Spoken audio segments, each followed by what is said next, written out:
Hare Krishna.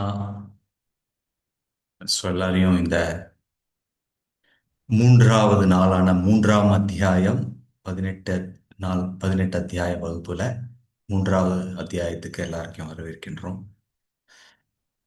Hare Krishna. So நம்ம வகுப்பை தொடங்கலாம். எல்லாருக்கும் மாலை வணக்கம்.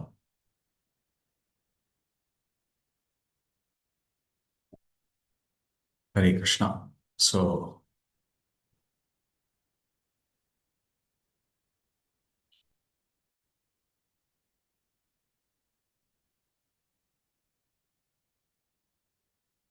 நம்ம ஸ்ரீல பிரபுபாதருக்கு நம்மளுடைய சமர்ப்பணம். ஓம் அஜ்ஞானாதிமிராந்தஸ்ய ज्ञानाञ्जनशलाकया चक्षुरुन्मिलितं येन तस्मै श्रीगुरवे नमः। नमः ॐ विष्णुपादाय कृष्णपृष्ठाय भूतले श्रीमते भक्तिवेदान्तस्वामिनिति नामिने। नमस्ते सरस्वती देवे गौरवाणि प्रचारिणे निर्विशेषा शून्यवादी पाश्चात्य देशधारिणे। श्री कृष्ण चैतन्य प्रभु नित्यानंद श्री अद्वैत गदाधर श्रीवासादि गौड़ भक्त वृंदा। हरे कृष्णा कृष्ण कृष्णा हरे हरे, हरे राम राम राम हरे हरे. ஸோ பகவத்கீதை உடைய ஆஹ், புகழாரத்துல பகவத்கீதை கேட்பது மிகவும் பரிசுத்தம், நமக்கு கொடுக்கக்கூடிய ஒரு செய்தி. பவித்ரம் இதம் உத்தமம் அப்படின்னு கிருஷ்ணர் 9வது அத்தியாயத்துல சொல்றாரு. சோ இதை பற்றி நமக்கு கேட்டும் போது ரொம்ப பேர் முதல் முறையா கேட்டுட்டு இருப்பீங்க. உங்களுக்கு புரிஞ்சாலும் சரி, புரியாளினாலும் பரவாயில்ல, நீங்க கேட்டுட்டே இருந்தீங்கன்னா, புரியலன்னாலும் அந்த ஒலி அதிர்வுகள், பகவானுடைய செய்தி உங்க மனசுல போய் அது ஒரு பரிசுத்தத்தை ஏற்படுத்தும். ஒரு சின்ன கதை ஆரம்பிக்கிறதுக்கு முன்னாடி, ஒரு சமயம் ஒரு பேரன் வந்து தாத்தா கிட்ட சொல்றாரு, தாத்தா, டெய்லி நீ பகவத்கீதா வாசிக்கிற, உனக்கு என்ன புரியுதான்னு எனக்கு தெரியல அப்படின்னு கொஞ்சம் கேலித்தனமா பையன் பேசுறான், பேரன். ஸோ அப்போ வந்து அந்த தாத்தா வந்து பேரனுக்கு ஒரு நல்ல ஒரு பாடம் கற்பிக்கணும்னு சொல்லி, இந்த நிலக்கரி இருக்கு இல்லைங்களா, கோல், அந்த நிலக்கரி உள்ள ஒரு போட்டு வச்ச ஒரு கூடைய பேரங்கிட்ட கொடுத்து, அங்க பக்கத்துல ஒரு சின்ன நதி போகுது, அதுல இருந்து தண்ணி கொண்டு வா அப்படின்னு சொல்லி. இப்போ என்ன ஆகும்? பேரனும் போய் தண்ணி கொண்டு வர்றான்.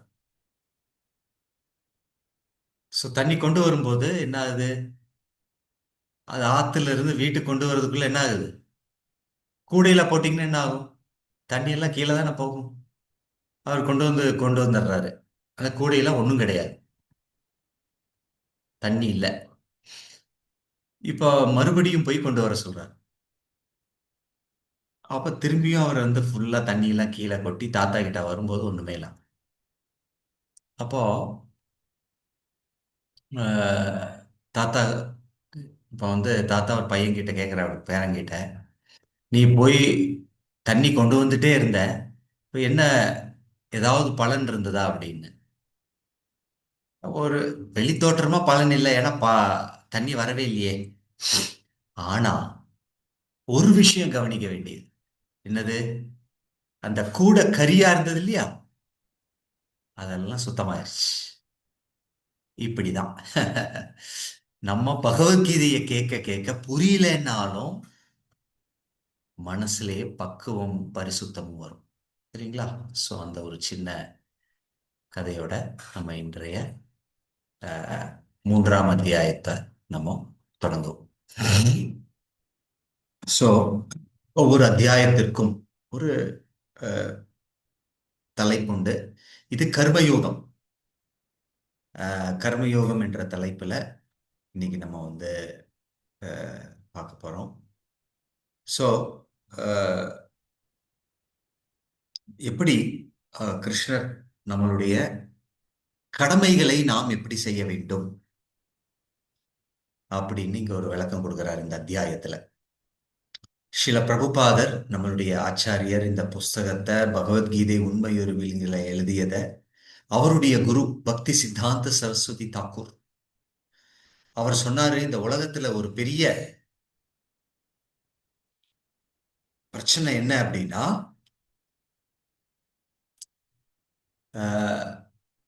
ஆக்சுவலா வந்து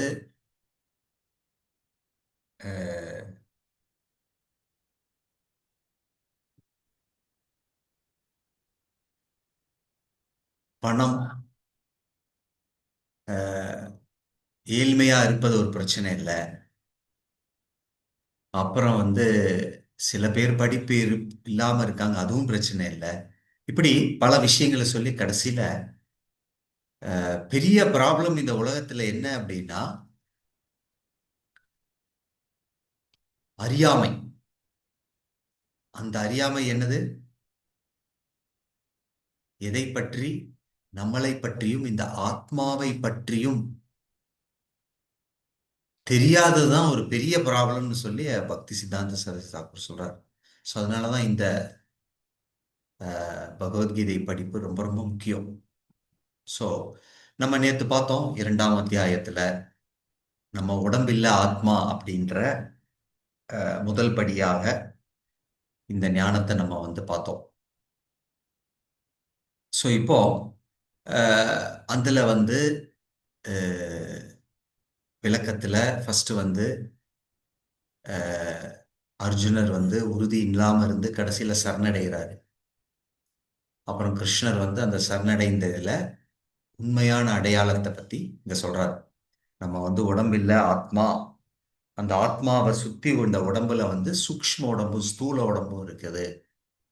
இதோட விளக்கம் வந்து 7வது அத்தியாயத்துல விவரமா நம்ம பார்ப்போம்.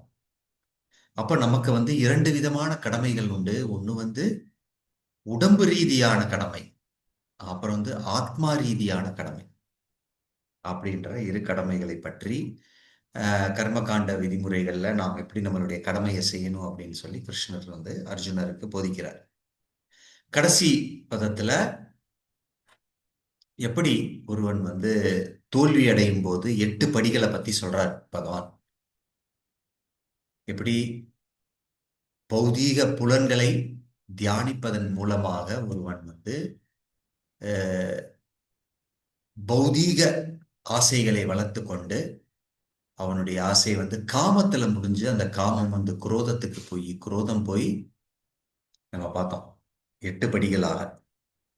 தியாயத்தோ விஷயான் பும்சக சங்கதேஷு பிஜாயத்தே சங்க சஞ்சாயத்தே காமா காமக்ரோத பிஜாயத்தே குரோதத் பவதி சம்மோகா சம்மோகா ஸ்மிருதி விப்ரமஹா ஸ்மிருதி பிரம்சத் புத்திநாசோ புத்திநாசோ பிரணஷ்யதி அப்படின்னு எப்படி ஒருத்தர் வந்து ஆன்மீக நிலைமைக்கு வந்தவர் மறுபடியும் பௌதீக நிலைமைக்கு போகக்கூடிய அந்த 8 படிகளை நேற்று நம்ம பார்த்தோம். ஸோ அப்புறம் வந்து எப்படி ஆன்மீகத்துல வளர்றவங்க வந்து அந்த ஆன்மீக சுவையினால் பௌதீகமான இருக்கக்கூடிய இன்பத்தை வந்து எப்படி துறந்துடுறாங்கங்கிற இதையும் பார்த்து கடைசியில எப்படி புலன்களை கட்டுப்படுத்தணும், அந்த புலன்கள் வந்து ஒருவனை வந்து மிகுந்த பாதிப்பில் உட்படுத்துகிறது அப்படியெல்லாம் இதை பார்த்து முடியுது அங்கதான். அப்ப வந்து ஒரு பக்தன் வந்து கடலை போன்று இருக்க வேண்டும்ன்ற உதாரணத்தோட நேற்று நம்ம முடிச்சோம். எப்படி எத்தனை நதிகளுடைய தண்ணி வந்தாலும் கடல் எப்பவுமே வரம்பு மீறி கரையோரத்துக்கு மீறி போனது கிடையாது இல்லையா? ஸோ அப்படி ஒரு பக்தன் வந்து எந்த இன்னல்களும் எத்தனை ஆசைகள் வந்தாலும் தன்னுடைய வாழ்க்கையில ஒருநிலைப்படுத்தி ஆன்மீக பாதையில செல்லணும் அப்படின்னு கிருஷ்ணர் முடிக்கிறார். இப்போ பகவத்கீதைக்கே முடிஞ்சிருக்கணுமே, கிருஷ்ணர் சொல்லியாச்சு எப்படின்னு. பட் ஆனா அர்ஜுனனுக்கு இன்னும் குழப்பம் இருக்கு. அது என்னங்கிறது இன்னைக்கு பார்க்கலாம். அதுதான் 3வது அத்தியாயத்தை கர்மயோக முறையை கிருஷ்ணர் போதிக்க ஆரம்பிக்கிறார். சோ மூன்றாம் அத்தியாயத்தினுடைய சுருக்கம் வந்து ஃபர்ஸ்ட் துறவு என்னால் என்ன அப்படிங்கிறதாரு. யோகத்தின் நிலைகளை பற்றி கிருஷ்ணர் சொல்றாரு. அப்புறம் வந்து ஈடு இணையற்ற வாழ்க்கை முறை என்ன அப்படின்ற மூன்றாவது பாகத்துல பகவான் வந்து விளக்கமாக சொல்றார். அதை தொடர்ந்து ஆன்மீக வாழ்க்கையினுடைய மாபெரும் சவால்கள் என்னென்ன, அதை எப்படி உட்கொள்றது அப்படிங்கிறதெல்லாம் சொல்லி கடைசியில இன்னைக்கு பக்தி மார்க்கத்தை பற்றிய ஒரு சின்ன அறிமுகத்தையும் நம்ம கடைசியில பார்க்க போறோம். சோ இங்க அர்ஜுனரின் குழப்பம். ஃபர்ஸ்ட் வந்து அர்ஜுனர் வந்து மறுபடியும் குழப்பம் அடைகிறார். கிருஷ்ணர் வந்து இந்த ஆத்ம ஞானத்தை பத்தி எல்லாம் சொல்லி கடமை செய்யணும்லாம் சொல்லி கடைசியில புலன்களை கட்டுப்படுத்தணும், நீ மனிதனாக வாழ வேண்டும், நீ வந்து புலன்கள் சொல்ற காம இச்சைகளுக்கெல்லாம் உட்படக்கூடாது. ம்? இப்படி பல விஷயங்கள் கிருஷ்ணர் வந்து போதித்த போது அர்ஜுனனுக்கு குழப்பம் வரும். என்னது? அர்ஜுனா வாச்சா ஜாயசி சேத கர்மணஸ்தே மதா புத்திர் ஜனார்தனா தத் கிம் கர்மணி கோரே மாம் நியோஜயசி கேசவா. ஸோ அர்ஜுனோட குழப்பம் என்ன அப்படின்னா, நீங்க வந்து ஃபர்ஸ்ட்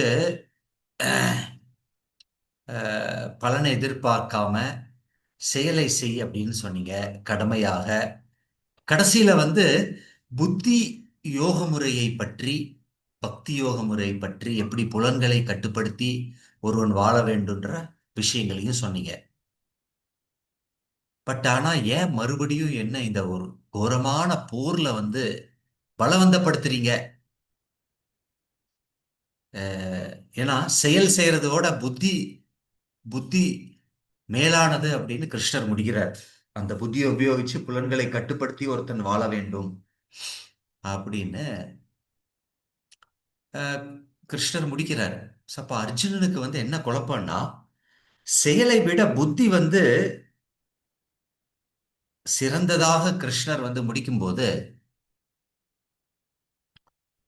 அர்ஜுனர் கேட்கிறாரு, சரி ஏன் வந்து என்ன மறுபடியும் இந்த போர்ல ஈடுபட வேணும்னு சொல்றீங்கன்னு சொல்லி கிருஷ்ணர் வந்து கிட்ட அர்ஜுனர் வந்து இந்த கேள்வியை கேட்கிறார்.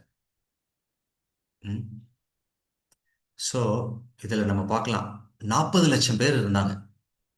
எத்தனை? 18 அக்ஷௌகிணிகள். ஒவ்வொரு அக்ஷௌகிணிகளையும் இத்தனை குதிரைகள், இத்தனை யானை, இத்தனை ரதம், இப்படி இருக்கு. ஒவ்வொரு அக்ஷௌகிணிக்கும் 2 லட்சம் இதுகள் இருக்கு. ஸோ பாண்டவர்கள் கௌரவர்கள் எல்லாம் சேர்ந்து 18 அக்ஷௌகிணி, 40 லட்சம் பேர். ஸோ இதை வந்து நான் வந்து கொல்லணுமா அப்படின்னு அர்ஜுனனுக்கு மறுபடியும் ஒரு குழப்பத்தை கேட்கிறார். அப்ப இங்க வந்து கிருஷ்ணர் வந்து இன்னைக்கு கடமைகளை நாம் எப்படி செய்ய வேண்டும் அப்படிங்கிற வந்து கர்மயோக முறையை பத்தி சொல்றார். சோ அர்ஜுனர் சொல்றாரு, நான் ஒண்ணுமே பண்ணல, அப்படியே நிறுத்திடுறேன், நான் போயிடுறேன் அப்படிங்கிற மாதிரியே பேசுறாரு அர்ஜுனர். அப்போ இப்போ உடம்பில்ல ஆத்மா அப்படின்னு கிருஷ்ணர் வந்து இங்க சொல்லிட்டார். அஹ்? அப்ப ஆத்மா ஆன்மீகம்னா சாதாரணமா என்ன நினைக்கிறாங்கன்னா, அவ செய்யற செயலாம் நிறுத்திட்டு ஒரு இடத்துல உட்கார்ந்துக்கிறது தான் அப்படின்னு சில சில பேருக்கு தப்பான அபிப்பிராயங்கள். இப்ப இங்க கிருஷ்ணர் வந்து ஆத்மா ஒரு சமய க்ஷணம் கூட சும்மா இருக்க முடியாது. ம்? நஹி கஷ்டித் க்ஷணமபி ஜாது திஷ்டத் யகர்ம கிருத் காரியதே ஹ்யவசஹ கர்மா சர்வஹ பிரகிருதி ஜெயர்குணை. சோ ஒவ்வொருத்தருடைய குணங்கள் பௌதீக குணங்களுக்கு ஏற்பட்டு பெறப்பட்ட குணங்களுக்கு தகுந்தாற் போல ஒவ்வொருத்தரும் வேலை செஞ்சே ஆகணும். ஒருத்தர் வந்து விஞ்ஞானியா இருப்பாரு, ஒருத்தர் வந்து வேலைக்கு போறவரா இருப்பாரு, ஒருத்தர் வந்து ஆசிரியரா இருப்பாரு, ஒருத்தர் மாணவரா இருக்காங்க. இப்படி ஒவ்வொருத்தரும் ஒரு வேலையை இயல்புல ஏற்பட்டுட்டே இருக்காங்க. பட் ஆன்மீகம் அப்படின்னா இதையெல்லாம் நிறுத்திட்டு நம்ம செயல்களில் ஈடுபாடுவது கிடையாது. ம்? ஆஹ், ஏதாவது ஒரு செயல் செய்து கொண்டே இருக்க வேண்டும்.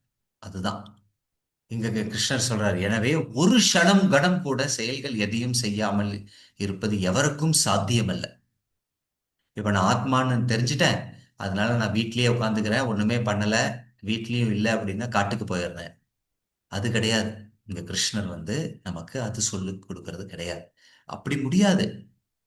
அப்படி நீங்க வந்து நினைச்சாலும் அது சரியில்லை. அது வந்து ஆக்சுவலா தவறு. அதை பற்றிய விளக்கம் வந்து கிருஷ்ணர் இங்க சொல்றார். ம். அப்போ இப்ப துறவன்னு சொல்றாங்களே அது என்னங்க அப்படின்னு சில பேர் கேட்கலாம். நீங்க வந்து அஹ், ஆன்மீகம்னு வந்துட்டா எல்லாத்தையும் துறந்து செயல்படணும் அப்படின்னு. அப்ப எல்லாத்தையும் விட்டுட்டு போறதா அப்படிங்கிறது. அஹ், அப்படின்னா என்ன? அஹ், ஆத்- ஆன்மீகம் அப்படின்னா இந்த மாதிரி துண்டித்து இருக்கிறதா ஆன்மீகமா? கிடையாது. ம். அத வந்து 3.6ல வந்து கிருஷ்ணர் வந்து சொல்றாரு. அஹ், அதுக்குதான் வந்து இந்த விளக்கம் கொடுத்திருக்கு. ஆன்மீக வாழ்க்கை என்றால் குடும்பத்தை விட்டு செல்வது. இது சரியா தவறா அப்படின்னா இது கற்பனை. ம். நம்ம வந்து செயல்களை எப்பவுமே நிறுத்தக்கூடாது. ஆனா அந்த செயல்களுடைய அஹ், நான் நான் தான் இதை செய்யறேன், என்னாலதான் முடியுது. ம். இப்படி ஒரு மனப்பாங்கு இருக்கு பாத்தீங்களா? அதை துறக்கணும். செயலை துறப்பது ஆன்மீக வாழ்க்கையின் குறிக்கோள் கிடையாது. பகவானை அடைக்கலம் எடுத்து அவருடைய அஹ், பாதுகாப்புல எப்பவுமே செயல்படுவதுதான் ஆன்மீக வாழ்க்கை. ம். சோ கிருஷ்ணர் வந்து அதை தான் இங்க சொல்றாரு. என்னது?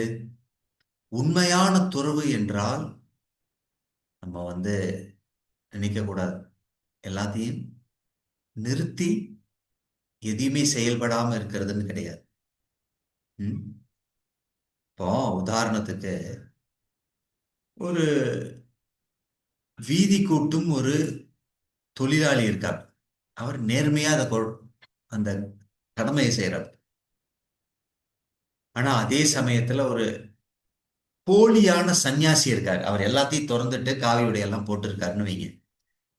அஹ் அஹ் அவர் வந்து அஹ் வெளி தோற்றமா எல்லாத்தையும் விட்டுட்டாரு. ஆனா உள்ளுக்குள்ள வந்து என்னது? ஃபுல்லா பற்றுதல். அவர் வந்து மறைமுகமாக எல்லாம் செய்யறார். இது தவறா சரியா? இது நம்மளுடைய புத்தியை உபயோகிச்சோம் அப்படின்னா என்னது? ஆக்சுவலா வந்து நேர்மையாக கூட்டும் தொழிலாளியே பெட்டர் இல்லைங்களா? சோ துறவு என்பது வெளிப்புறமாக இருப்பது கிடையாது அப்படின்னு கிருஷ்ணர் இந்த அத்தியாயத்துல கொடுக்கிறார். சோ உண்மையான துறவு என்பது என்ன? உடைமை உணர்வில் இருந்து நான் தான் என்னுடையது அப்படிங்கிற உணர்விலிருந்து விடுபட்டு இருப்பது, அனுபவிக்கும் இயற்கையிலிருந்தும் விடுபட்டு இருப்பது, செயல்களை நிறுத்துவது அல்ல. அதனாலதான் பகவத்கீதையில பகவான் சொல்றாரு 5ஆம் அத்தியாயத்துல போக்தாராம் யக்ன தபசம் சர்வலோக மகேஸ்வரம் சுஹ்ருதம் சர்வபூதானாம் ஞாத்வா மாம் சாந்திம் ரட்சதி. யார் ஒருவர் நான் எல்லாத்தையும் பகவான் தான் அனுபவிப்பாளர், எல்லாருக்கும் உரிமையாளர் பகவான் தான், எல்லாருக்கும் உண்மையான நண்பன் பகவான் தான் அப்படின்னு தெரிஞ்சவர்கள் தான் உண்மையான நிம்மதி வரும், அமைதி வரும் அப்படின்னு சொல்லி பகவான் இதுல சொல்றார். சோ துறவு என்பது என்ன? எல்லாம் பகவானுக்கு சேர்ந்தது. அவரு இப்போ இந்த பிறவியில எனக்கு இந்த வாய்ப்புகளை கொடுத்திருக்காரு. அவருடைய அனுகிரகத்துல நான் செய்யறேன். இதுல என்னுடைய இது எதுவுமே கிடையாதுங்கிற உணர்வுல இருக்கக்கூடியவன் தான் உண்மையான துறவு. ஆனா அப்படி இல்லாதவங்க என்ன ஆவாங்க? துரியோதன மாதிரி ஆயிரும். இப்ப துரியோதனன் வந்து எல்லாமே தப்பாக ஆக்கிரமிப்பு செய்து செயல்பட்டார் இல்லைங்களா? பட் ஆனா எல்லாமே அவர்கிட்ட இருந்தது. சந்தோஷமா இருந்தா அப்படியா? அவருக்கு பயம். துரியோதனுக்கு என்ன பயம்? எப்படா பாண்டவர்கள் வந்துருவாங்க? அஹ்? ஆனா பாண்டவர்கள் கிட்ட ஒண்ணுமே இல்லை. அவங்க வனவாசத்திற்கு போகும்போது ஒண்ணுமே எடுக்கல. பட் ஆனா எப்பவுமே கிருஷ்ணரை நம்பி இருந்ததுனால அவங்க எப்பவுமே ஹாப்பியா இருந்தாங்க இல்லையா? இதுதான் கிருஷ்ண உணர்வு. ம். சோ இப்ப நம்மளுடைய பாடம் என்ன? நேர்மையான கடமை மிக்க கிருஹஸ்தர் பற்றுதல் கொண்ட சந்நியாசியை விட மேலானவர். அப்படின்னா என்ன அர்த்தம்? வெளித்தோற்றமாக இருக்கக்கூடிய துறவு அது உண்மையான துறவு கிடையாது. அவரவர்கள் அவர்கள் அவங்களுடைய கடமையை சரியாக செய்வதே சரியான இது அப்படின்னு சொல்லி இங்க கிருஷ்ணர் வந்து இது படுத்துறாரு. சோ அதனால நம்ம வந்து குடும்ப வாழ்க்கை பகவத்கீதைக்கு சாதகம் இல்லாதது அப்படிலாம் நம்ம வந்து நினைக்கிறது வந்து தப்பான இது. சோ அப்படி குடும்ப வாழ்க்கையில இருக்கிறவங்க என்ன பண்ணணும்? எல்லாரும் சேர்ந்து ஒன்னாக பகவானுக்கு சேவை செய்து பகவானை நடுநிலையாக கொண்டு வரணும். நம்மளுடைய கௌடிய வைஷ்ணவ சம்பிரதாயத்துல பக்தி வினோத தாக்குரா அப்படின்னு ஆச்சாரியர் இருக்காரு. அவருக்கு 10 குழந்தைங்க இருந்தாங்க. அவர் பெரிய ஒரு ஆச்சாரியர். அவருடைய ஒரு குழந்தை தான் பக்தி சித்தாந்த சரஸ்வதி தாக்கூர், பிரபுபாதுடைய குரு. சோ அவர் வந்து வீட்டுக்கு வரும்போது அவர் பார்க்கிறாரு, வீட்டுல எல்லாரும் ஒன்னா சேர்ந்து பகவானுக்கு அற்புதமாக சேவை செய்து கொண்டதை பார்த்துட்டு என் வீடு வைகுண்டம் மாதிரி ஆயிருச்சே அப்படின்னு அவர் ரொம்ப சந்தோஷமா சொல்றார். ம். சோ இதுதான் நம்ம வந்து இது வரைக்கும் நம்ம பார்த்ததுல ஒரு பாடமாக முதல் பாகத்துல நம்ம எடுத்துக்கொள்ள முடியும். இப்போ அடுத்த பாகத்துல கிருஷ்ணர் வந்து உன்னுடைய செயல் உன்னுடைய செயல் என்னை சார்ந்ததாக இல்லை என்றால் அது பந்தத்துல உருவாகும்னு சொல்றார். ம்.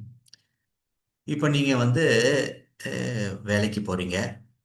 அதை வந்து பகவானுக்கு அர்ப்பணம் செய்யாம நீங்களே அனுபவிக்கணும் அப்படின்ற அந்த பலனையும் கொடுக்காம செய்யும் போதும் அந்த உடமையோட செய்தீங்க அப்படின்னா கிருஷ்ணன் என்ன சொல்றாரு?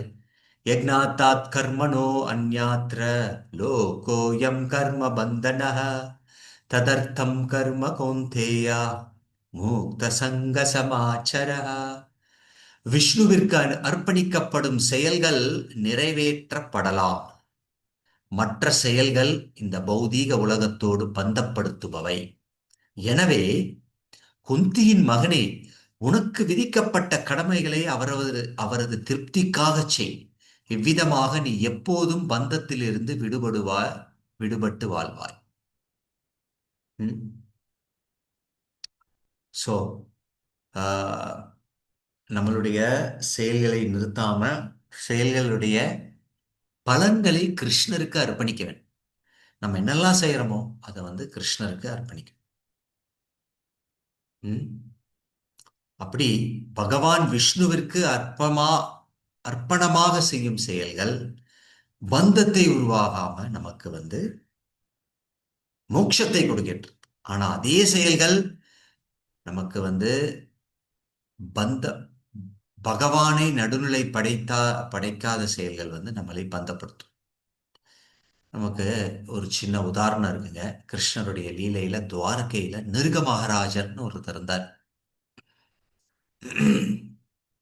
அவர் எப்பவுமே வந்து தானம் கொடுப்பாருங்க. தானத்தில் சிறந்தவர் இல்லையா? மகாபாரதத்துல பார்த்தோம். கர்ணன் தானம்லாம் செய்தார்.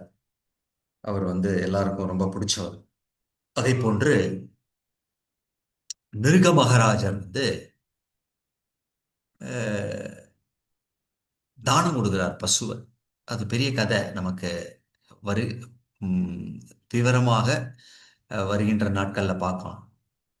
சோ இந்த நிருக மகாராஜர் வந்து ஒரு சின்ன தப்பு பண்ணிடுறார். அந்த தப்புல வந்து ஒரு பிராமணன் வந்து ரொம்ப கோபப்பட்டு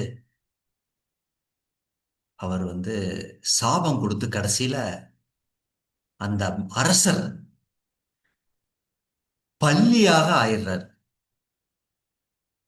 இது என்னங்க இந்த மாதிரி சொல்றீங்க? அரசர் பல்லி எப்படிங்க ஆக முடியும்? ஆமாங்க, பாகவதத்துல கொடுத்துருக்கு. ம்? நமக்கு நம்பிக்கை வேணும், இந்த மாதிரி விஷயங்கள்லாம் வந்து படிக்கும்போது இந்த மாதிரி நடந்திருக்கு அப்படின்னு. அவர் பல்லி ஆயிட்டார். ஏன்னா அவர் வந்து பகவானுக்கு அர்ப்பணிக்காம அவர் வந்து தன்னுடைய புலனின்பத்துல வளரணும்னு சொல்லி அஹ், அவர் பண்ணதுனால அதுல வந்த தப்ப வந்து அவர் ஏத்துக்கிறார். நேத்து நம்ம பார்த்தோம் இல்லைங்களா? அர்ஜுனருக்கு ஏன் வந்து இந்த தப்பு வராது, பாவம் வராது? ஏன்னா அவன் சொல்றாரு, இத்தனை பேரை கொன்னேன்னா அதோட பாவம் எனக்கு வரும் இல்லை அப்படி. ஆனா கிருஷ்ணர் சொல்றாரு, நான் முடிவு செஞ்சேன், அதனால நீ உனக்கு பாதிப்பு எதுவும் இருக்காது. இப்படி நம்மளுடைய செயல்களை ஃபுல்லா வந்து கிருஷ்ணருக்கு அர்ப்பணம் செய்து நாம் செயலாற்றினோம் என்றால் நமக்கு எந்த ஒரு பந்தமும் ஏற்படாது. இது ரொம்ப முக்கியமானது. இந்த ஸ்லோகம் வந்து உங்ககிட்ட பகவத்கீதையில இருந்தா குறிப்பு வச்சுட்டு இதெல்லாம் நீங்க மனப்பாடம் பண்ணலாம். ம் ஸோ இப்படி நம்மளுடைய பாடம் என்ன இந்த பதத்துல கொடுக்கப்பட்டிருக்கு அப்படின்னா, ஆஹ், கடமைகளை நாம் சமநிலையாக செய்ய வேண்டும். நமக்கு வந்து உடம்பு ரீதியான கடமைகள், ஆத்மா ரீதியான கடமைகளும் இருக்கும். ஸோ அப்படி அந்த கடமைகள், ஆத்மா ரீதியான கடமைகள் என்ன அப்படின்னு நாங்கள் சொல்லிக் கொடுக்குறோம். வருகின்ற இன்னைக்கே வந்து ஆஹ், அதை வந்து நம்ம வந்து டிஸ்கஸ் பண்ணுவோம். இப்படி ஆஹ், இந்த கடமைகளை நாம் வந்து பகவானுக்கு அர்ப்பணித்து செய்ய வேண்டும். ம். அப்படி நம்ம வந்து இப்படி செய்யும் பொழுது நம்மளுடைய கடமைகள் பக்குவமாகின்றன. ஸோ இப்போ அதை தொடர்ந்து ஆஹ், இங்க பாத்தீங்கன்னா ஆத்மாவின் கடமைகள் அப்படின்னு சொல்லியிருக்கு. ஒரு சில நிமிடங்கள் அதை பற்றி பார்ப்போம். இப்போ உடல் ரீதியான கடமைகள் என்ன அப்படின்னா, உடலை மேம்படுத்துவதற்காக நமக்கு பணம் வேணும், அந்த பணம் கிடைக்கிறதுக்காக வேலை பண்றோம். அதுக்கப்புறம் வந்து நம்ம வந்து சேவையும் பண்றோம். என்ன சேவை பண்றோம்? நம்மளுடைய நண்பர்கள், உறவினர்கள், பெற்றோர்கள், இவங்க எல்லாத்துக்கும் நமக்கு சில கடமைகள் இருக்கு இல்லையா? சாஸ்திரங்கள் என்ன கொடுத்திருக்குன்னா, தேவ ரிஷி பூத்த அப்த நிருணம் பித்ருணம் நகின்கரோ நயம் ரிணீச்சராஜன். ஒரு ஆத்மா வந்து இந்த உலகத்துல பிறந்ததுக்கு அப்புறம், மனுஷனாக பிறந்ததுக்கு அப்புறம் தேவர்கள், ரிஷிகள், உறவினர்கள், மிருகங்கள், இந்த மாதிரி பல கடமைகள்லாம் இருக்கு. இதெல்லாம் உடல் ரீதியானது, அதெல்லாம் எல்லாரும் செஞ்சுட்டும் இருக்காங்க. ஆத்மாவின் கடமை என்ன? இப்போ சாதாரணமா எல்லாரும் வந்து நம்மளுடைய பெற்றோர்களுக்கு நம்ம வந்து கடமைப்பட்டிருக்கோம். உதவி செய்த உறவினர்களுக்கும் கடமைப்பட்டிருக்கோம். உதவி செய்த நண்பர்களுக்கும் கடமைப்பட்டிருக்கோம். இப்போ ஏன் அப்படின்னா இவங்கெல்லாம் வந்து குறிப்பிட்டு இந்த உடலுக்கு ஆஹ், ஒரு மூலமாக இருந்தது பெற்றோர்கள். அப்போ ஒரு பெற்றோரை வந்து சேவை பண்றது அப்படிங்கிறது ரொம்ப ரொம்ப முக்கியம் இல்லைங்களா? அதே மாதிரி ஆத்மாவுடைய மூலம் யாரு? அது பகவான். அப்போ ஆத்மாவின் கடமை என்ன? பகவானுக்கு சேவை செய்வது. அப்போ ஆத்மாவின் கடமையை செய்யும் போது மற்ற உடல் ரீதியான கடமைகளை நிறுத்திடணுமா அப்படின்னா இல்ல. நீங்க உடல் ரீதியாக செய்யக்கூடிய கடமைகளில் நடுவுல நீங்க என்ன கொண்டு வரணும்? பகவானை கொண்டு வரணும். அப்போ அஹ், ஒருத்தர் வந்து இப்ப ஆத்மா ரீதியாக அவருடைய கடமைகளை பகவானுக்கு செஞ்சுட்டு தனக்கு உடல் ரீதியாக இருக்கக்கூடிய பெற்றோர்கள் மற்றவங்களை வந்து சேவை செய்யறது நிறுத்தணுமா? இல்லைன்னா இல்ல. கிருஷ்ண உணர்வுடன் உடல் ரீதியான இருக்கக்கூடிய கடமைகளை தொடர்ந்து செய்து கொண்டே வரும். இந்த உடல் வந்து முக்கியங்க. ஏன்னா ஆத்மா தங்குறதுக்கு கொடுத்தது பெற்றோர்கள். அப்போ அந்த ஒரு கடமையாக இந்த பெற்றோர்களை நான் சேவை செய்ய வேண்டுங்கிறத வந்து மனப்பாங்க நம்ம உருவாக்கி அவங்களுக்கு செய்யற சேவையை நம்ம நிறுத்தாம சரியான உணர்வுடன் நாம் சேவை செய்வதுதான் நமக்கு என்ன ஆத்மா ரீதியான இது அப்படின்னு. சோ ரெண்டு மூணு விஷயங்கள் இருக்கு. அது நம்ம கடைசியில நேரத்துக்கு தகுந்தாற் போல பேசலாம். இப்போ கிருஷ்ணர் வந்து யோகத்தின் நிலைகளை பற்றி இங்க சொல்றாரு. இப்போ வந்து அஹ், சாதாரணமா மனிதர்கள் என்ன பண்றாங்க? சில விதமான மனிதர்கள் அஹ், ஏணி படிக்கட்டோட முதல் படிக்கட்டுல வந்து என்னங்க வாழ்க்கை, சும்மா எல்லாம் அனுபவிக்கணும், அதுதான் வாழ்க்கை இல்லையா? அந்த மாதிரி பார்த்திருக்கீங்களா? யாராவது கை தூக்குங்களேன். வாழ்க்கையோட குறிக்கோள் வந்து ஜஸ்ட் அனுபவிக்கணுங்க, யாரை பத்தியும் கவலைப்பட வேண்டாம். Anybody seen people like that? யாரும் பார்த்தது இல்லை அந்த மாதிரி.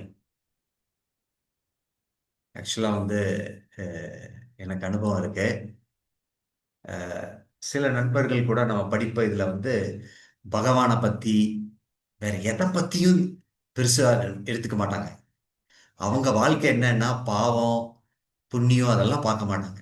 அவங்களுக்கு என்ன செய்யணுமோ அதை செய்வாங்க. அவங்களுக்கு தோணுது அவங்களுடைய புலனத்துக்கு என்னன்னு. உதாரணத்துக்கு இது கிருஷ்ணருடைய லீலையிலேயே எடுத்துக்கலாங்க. அப்படிப்பட்டவர்கள் வந்து அரக்கர்கள், அரக்க குணம் உள்ளவர். கம்சன் வந்து தன்னுடைய தங்கச்சிய அவரு ரதத்துல கூட்டிட்டு போறாரு. ஏன்னா கல்யாணம் ஆகி வசுதேவர் தேவகியை கூட்டிட்டு போறாரு. அப்போ ஆகாசத்துல இருந்து ஒரு வாணி வருது. என்ன? ஏ கம்சா, உன்னுடைய சகோதரியின் 8வது குழந்தை என்னது உன்னை கொல்ல போற அப்படி அப்படின்னு தெரிஞ்சதுக்கு அப்புறம் அவர் வந்து ஒரு க்ஷணம் கூட திங்க் பண்ணலங்க. ஐயோ என்னோட சகோதரி அப்படிங்கிற எல்லாத்தையும் மறந்து வாளை எடுத்து ஸ்வோர்டை எடுத்து கொலை போயிட்டாரு. அதை பத்தி எல்லாம் பொருட்படுத்தாது. அப்படி இருக்க மனிதர்கள் கொஞ்சம். அப்புறம் வந்து கொஞ்சமா இருக்கக்கூடியவங்க வந்து ஐயோ யாருக்கு தொந்தரவு கொடுக்காம நம்ம அதை அனுபவிக்கணும் வாழ்க்கையில. அது கருமிகள். லைஃப் ஆஃப் சென்ஸ் என்ஜாய்மெண்ட், வாழ்க்கையே வந்து புலனின்பத்துல வாழணும். பட் மற்றவங்களுக்கு தீங்கு செய்யக்கூடாது. இன்னொருத்தரை புண்படுத்தி நம்ம வாழ்ந்து இது பண்ணக்கூடாது. பட் நம்ம இருக்கணும். ம்? அது இரண்டாவது தரமான மனிதர். மூன்றாவது தரமான மனிதர்கள் என்ன அப்படின்னா மற்றவர்களுக்கும் துன்பம் கொடுப்பது கிடையாது. பட் இருந்தாலும் நேர்மையா வாழணுங்க. வேதங்கள்ல வந்து எது கரெக்டு எது தப்புன்னு சொல்லியிருக்கிறத பார்த்து இந்த கர்ம காண்ட விதிமுறைகள்ல இத்தனை இன்பத்தோட வாழணும் அப்படின்னு இருக்கக்கூடியது மூணாவது படிங்க. ஆனா கடைசி படி என்ன? கர்ம யோகம் அப்படின்னா என்ன? நான் வந்து என்ன செயல் செய்தாலும் பகவானை நடுநிலைப்படுத்திய செயல். இதுதாங்க யோகத்தின் நிலைகள். இப்ப நம்ம வந்து படிப்படியாக அதை பார்க்கறோம். இப்ப கிருஷ்ணர் வந்து வாழ்க்கையில ரொம்ப முக்கியமான ஒரு விஷயத்தை பத்தி சொல்றாரு. சோ அதுல என்ன சொல்றாரு அப்படின்னா ஆஹ் நம்மளுடைய சாப்பாடை பத்தி சொல்றாரு. ரொம்ப முக்கியமான விஷயங்க, கவனமா கேளுங்க. இப்போ கிருஷ்ணர் சொல்றாரு, யக்னா சிஷ்டா ஷினக சந்தோ முச்சந்தே சர்வ கில்பிஷः புஞ்சாந்தே தூ அகம் பாபா யோ பச்சந்தி ஆத்ம காரணாத்.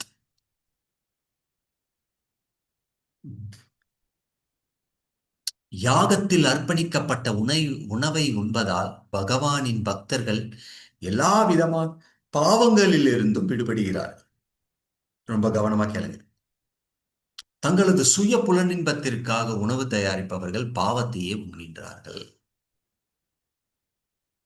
அப்போ நம்ம தினமும் நம்ம ஒரு முக்கியமான காரியம் நம்ம செய்யக்கூடியது என்ன அப்படின்னா என்னங்க? சாப்பிடுறது. ஆனா பகவான் சொல்றாரு, "ம், நீ அந்த சாப்பாட்டை யக்னத்துல அர்ப்பணிக்கணும். அஹ், யக்னத்துல அர்ப்பணிச்சு அதுக்கப்புறம் நீ உண்டால் அப்படின்னா என்ன? பகவானுக்கு நைவேத்தியம் செய்ய இல்லையா? நீங்க இப்ப கோயிலுக்கெல்லாம் போயிருப்பீங்க. விஷ்ணு கோயிலுக்கெல்லாம் போனோம். ஸ்ரீரங்கத்துக்கு போயிருப்பீங்க. குருவாயூருக்கு போயிருப்பீங்க. அங்க பிரசாதம்லாம் கொடுக்குறாங்க இல்லையா? போனோம்னா நம்ம வாங்கிட்டு வருவோம். சீடை, முறுக்கு, லட்டு, புளி சாதம் இதெல்லாம் விற்கிறாங்க இல்லையா? அதெல்லாம் என்னன்னா பகவானுக்கு நைவேத்தியம் செய்தது. யக்ன சிஷ்டா சினக சந்தோ. அந்த சாப்பாடுக்கும் நம்ம வீட்டுல பண்ணி சாப்பாடுறதுக்கும் என்ன வித்தியாசம் அப்படின்னா, நம்ம வீட்டுல பண்ணி சாப்பாடுற சாப்பாடு பாவங்க. ஐயோ என்னங்க, தினமும் நான் இத்தனை நாள் சாப்பிட்டுட்டு இருந்த பாவங்கிறீங்க? ஆமா, தானியத்துக்கும் உயிர் இருக்கே இல்லையா? நமக்கு அது விவரமா வருகின்ற நாட்கள்ல பார்ப்போம். தானியமும் உயிர் தான். நமக்கு கண்ணு முன்னாடி அசைகின்ற உயிரினங்கள் தான் உயிரின் இல்லை. நாய், பூனை, அவங்களுக்கு தான் ஆத்மா இருக்கு. இதுக்கெல்லாம் இல்ல. தானியத்திற்கும் ஆத்மா இருக்குங்க. ஆனா அது பகவானுக்கு படைக்கும் போது பகவான் அந்த பாவ விளைவுகளை அறவே நிறுத்திடுறார். சோ இது வீட்டுல பகவானுக்கு நெய்வேத்தியம் பண்ணி சாப்பிடுறது ரொம்ப முக்கியம். அததான் இந்த 13வது ஸ்லோகத்துல கிருஷ்ணர் இந்த பிரசாதத்துடைய மகத்துவத்தை பத்தி சொல்றார். அப்ப ஆத்மாவுடைய கடமைகள்ல அதுவும் ஒண்ணுங்க. ஆத்மா இந்த உடம்புல இருக்கிற வரைக்கும் ஏதாவது சாப்பிடணும். இப்ப நம்ம நினைக்க கூடாது, நான் இன்னைக்கு ஆத்மான்னு நேத்து நான் தெரிஞ்சுக்கிட்டேன், இன்னை இன்னை மேல சாப்பிடலாம் தேவையில்லை. அப்படி இருக்க முடியாதுங்க. நீங்க உடம்ப விட்டு வெளியில வந்துட்டீங்கன்னா சாப்பிடாம இருக்கலாம். இந்த உடம்புல இருக்கிற வரைக்கும் இந்த உடம்ப நம்ம பராமரிப்பு செஞ்சுதான் ஆகணும் இல்லையா? இப்ப வீட்டை பூட்டிட்டு போயிட்டீங்கன்னா அது பாட்டி கிடக்குது. ஆனா அந்த வீட்டுல இருக்கும்போது அதை கூட்டி, அதை தொடச்சு, சுத்தமா வச்சு, பெயிண்ட் எல்லாம் அடிச்சு வைக்கிறோம் இல்லைங்களா? அதே மாதிரி இந்த உடம்ப பராமரிப்பு செய்யறதுக்கு சாப்பாடு வேணும். ஸோ அதனால பக்தர்கள் ஆத்ம ரீதியாக என்ன பண்ணுவாங்க? அவங்களுடைய யாகத்துல அப்படின்னா என்ன, வீட்டுல பூஜை அறை இருக்கும், அங்க கிருஷ்ணரோட போட்டோ இருக்கும். இங்க பாருங்களேன், இந்த படத்துல அற்புதமா ஸ்வீட்டுகள்லாம் இருக்கு, சாப்பாடு இருக்கு, சப்பாத்தி எல்லாம் இருக்கு. இதெல்லாம் என்ன பண்றாங்க? வீட்டுல நீங்க பண்ணும்போது ஒரு நல்ல தட்டுல வச்சு அதை அஹ், நீங்க சமைச்சதுல கொஞ்சம் எடுத்து அதுல போட்டு அதுல துளசி வச்சு பகவான் கிருஷ்ணர் முன்னாடி சில மந்திரங்கள்லாம் இருக்கு. ஆரம்ப நிலையில நீங்க ஹரே கிருஷ்ண மகாமந்திரத்தை மட்டும் ஜெபம் பண்ணி நீங்க பகவானுக்கு கொஞ்ச நேரம் நைவேத்தியம் பண்ணி 5 நிமிஷம் 10 நிமிஷம் ஆனதுக்கு அப்புறம் எடுத்து மறுபடியும் உங்களுடைய அந்த பாத்திரத்துல மறுபடியும் பகவானுக்கு நைவேத்தியம் பண்ண சாப்பாடை கலந்து வச்சிட்டீங்கன்னா அது பிரசாதமாயிரும். ரொம்ப சுலபம். ஸோ இந்த இஸ்கான் அமைப்பில் இருக்கக்கூடிய பக்தர்கள் எல்லாருமே அவங்க வீட்டில் பிரசாதம் தான் சாப்பிடுவாங்க. அவங்க என்ன பகவானுக்கு பண்றாங்களோ அதை நைவேத்தியம் பண்ணி, ஏன்னா பகவானுக்கு சொல்றாரு, புஞ்சாந்தே து அகம்பாப பச்சந்தி ஆத்ம காரணாத். எனக்கு படைக்காம யாரு சாப்பிட்றாங்களோ அவங்க பாவத்தை தான் சாப்பிட்றாங்க. ஸோ அதனால அப்புறம் அடுத்தது இங்க நீங்க பாத்தீங்கன்னா ஊசி போடுறாங்க. என்னங்க ஊசி எல்லாம் போடுறீங்க?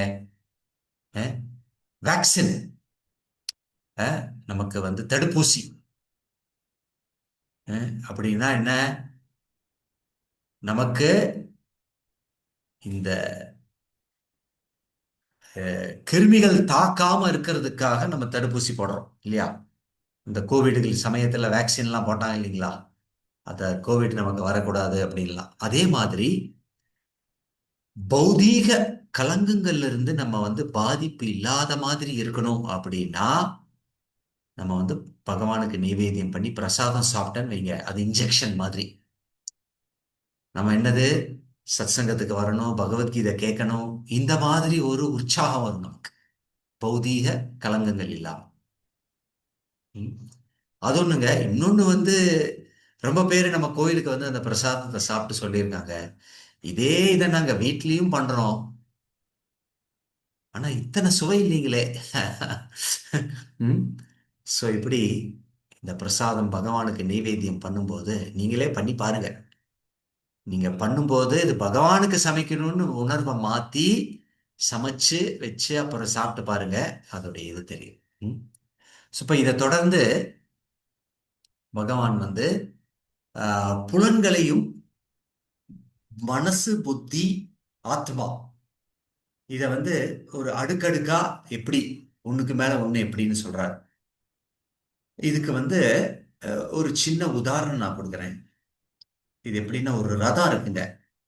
நம்ம பகவத்கீதை புஸ்தகம்ல நம்ம ஆரம்பத்துல கூட பார்த்தோம் இல்லைங்களா? இந்த ரதத்துல வந்து என்னென்னலாம் இருக்கு? அந்த ரதத்துல வந்து ஒண்ணு வந்து ரதம், சரிங்களா? அந்த ரதத்துல குதிரைகள் இருக்கு, பயனாளி இருக்காங்க, டிராவலர், அப்புறம் வந்து டிரைவர் ஓட்டுநர் இருக்காரு, அப்புறம் வந்து குதிரைகள் இருக்கு, அப்புறம் கயிறு இருக்கு. இப்ப இத வந்து நம்மளுடைய உடம்பு ரீதியாக எப்படி புரிஞ்சுக்கிறது, இதை பார்க்கலாம். ம்?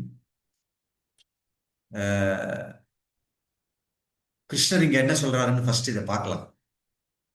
உடம்பு ரீதியான செயல்கள்ல இருந்து, இந்திரயாணி பராணி யாஹூ இந்திரேபியா பரம் மனஹ மனஸ்து பரா புத்திர் யோ புத்தே பரஸ்து சகா. செயலாற்றக்கூடிய புலன்கள் ஜடப்பொருளை விட உயர்ந்தவை, மனம் புலன்களை விட உயர்ந்தது, புத்தி மனதை விட உயர்ந்தது, மேலும் ஆத்மா புத்தியை விடவும் உயர்ந்தவன். அப்போ மனசு, புத்தி, இதுல எதுங்க உயர்ந்தது அப்படின்னா புத்தி. ஏன்னா சில சமயத்துல மனசு வந்து என்ன வேணா சொல்லுங்க நமக்கு, இல்லையா? அஹ், ஆனா புத்தி வந்து உபயோகிக்கும் போது எது கரெக்ட் எது கரெக்ட் இல்லை அப்படிங்கறது வந்து நமக்கு தெரிஞ்சு அதுக்கு தகுந்த மாதிரி பண்ணலாம். இப்ப நமக்கு உடம்பு சரியில்லைங்கிற போது நமக்கு வந்து நல்ல காரசாரமான சாப்பாடும், நமக்கு வந்து இனிப்பு வகைகளும், இதெல்லாம் நம்ம வந்து தவிர்க்கணும் இல்லையா? ஏன்னா அது அஜீரணத்தை உருவாக்கும். நமக்கு வந்து எண்ணெய் பதார்த்தங்கள் இதெல்லாம் சாப்பிடக்கூடாது. ஆனா மனசு சொல்லும். அப்போ அந்த புத்தியை வச்சு நம்ம மனசை கட்டுப்படுத்தணும். அப்ப புத்தி மனசை விட உயர்ந்தது அப்படின்னு கேட்டா நமக்கு தெரியும். அப்ப புத்தியை விட உயர்ந்தது எது?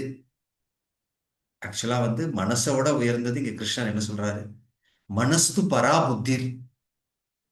அப்ப புத்திர் யோ பரஸ்து சஹா, அந்த புத்திக்கும் மேலானது ஆத்மா. இப்படி நம்மளுடைய ஆஹ் புத்தியை உபயோகிச்சு நம்ம வந்து எது சரி தவறு அப்படிங்கிற இந்த டிஸ்கிரிமினேஷன் நம்ம வந்து தேர்ந்தெடுக்கக்கூடிய சக்தி நமக்கு இருக்கு. அது வந்து இந்த மனித பிறவியில வந்து நமக்கு இது இருக்குங்க. அதனாலதான் வந்து மனித பிறவி மிருக பிறவியுடன் சிறந்ததாக கருதப்படுது. ஏன்னா மனித பிறவியில வந்து எது சரி எது சரியில்லை, பகவத்கீதையை புரிந்து கொண்டு அந்த செய்தியை வந்து உள்வாங்கிக் கொள்றதுக்கெல்லாம் வந்து இந்த மனித பிறவி வந்து பெரிய ஒரு வாய்ப்பு நமக்கு பகவான் கொடுத்தது. இப்போ இந்த ரதத்தை வச்சு நம்ம வந்து கம்பேர் பண்ணோம். இப்போ இந்த ரதம் இப்ப என்னென்னலாம் பார்த்தோம்? ரதம், பயனாளி, ஓட்டுநர், கயிர், குதிரை. அஹ், இப்படி விஷயங்களை பார்த்தோம். இப்ப இந்த உடம்பும் உள்ளுக்குள்ள இருக்கக்கூடிய ஸ்தூல உடம்பு, சூக்ஷ்ம உடம்பு. ஸ்தூல உடம்புங்கிறது என்னதுங்க? பூமி. ஆஹ், பூமி ரப்போ அனலோ வாயு கம் அப்படின்னா என்ன? ஆஹ், இந்த அஞ்சு பஞ்சபூதங்களால செய்யப்பட்டது நம்மளுடைய உடம்பு. அதுதான் ஸ்தூல உடம்பு. சூக்ஷ்ம உடம்புன்னா மனசு, புத்தி, அகங்காரம். அப்போ இந்த ரதம் இருக்கு இல்லைங்களா? இந்த ரதம் வந்து இந்த ஸ்தூல உடம்புக்கு ஆட்பட்டது. அப்படின்னா என்ன? பார்க்கக்கூடியவை. சோ அந்த சேரியட், ரதம் தான் உடம்பு. இப்போ ஓட்டுநர், பயனாளி, டிராவலர் யாருன்னா ஆத்மாங்க. இந்த உடம்புக்குள்ள இந்த ஆத்மா இருக்கு. அப்போ அந்த ஓட்டுநர் அதை யாருங்க ஓட்டுறது அப்படின்னா புத்தி. புத்தி தான். இப்ப இந்த கயிறு இருக்கு இல்லைங்களா? அந்த கயிறு என்ன? அது மனசு. குதிரைகள் என்ன? புலன்கள். அப்போ வந்து புலன்களை கட்டுப்படுத்தணும்னா மனசை வச்சு புலன்களை கட்டுப்படுத்தும். அந்த மனசை எப்படி கட்டுப்படுத்துறது? புத்தியை வச்சு கட்டுப்படுத்தும். இப்ப அந்த புத்தியை சரியா எடுத்துட்டு போகணும் அப்படின்னா என்ன? ஆத்மாவுடைய அந்த சுதந்திரத்தை வந்து சரியாக பயன்படுத்தி பௌதீகமா போறது, ஆன்மீகமா போகணுமா அப்படிங்கிற அஹ், கோணத்துல நமக்கு வழிவகுத்து சொல்றது நம்ம ஆத்மா, ஆத்மாவுடைய ஆசைகள். அப்ப ஆத்மா எப்ப நினைக்குது? இந்த பௌதீக உலகத்துல எத்தனையோ பிறவி நான் வாழ்ந்தாச்சு.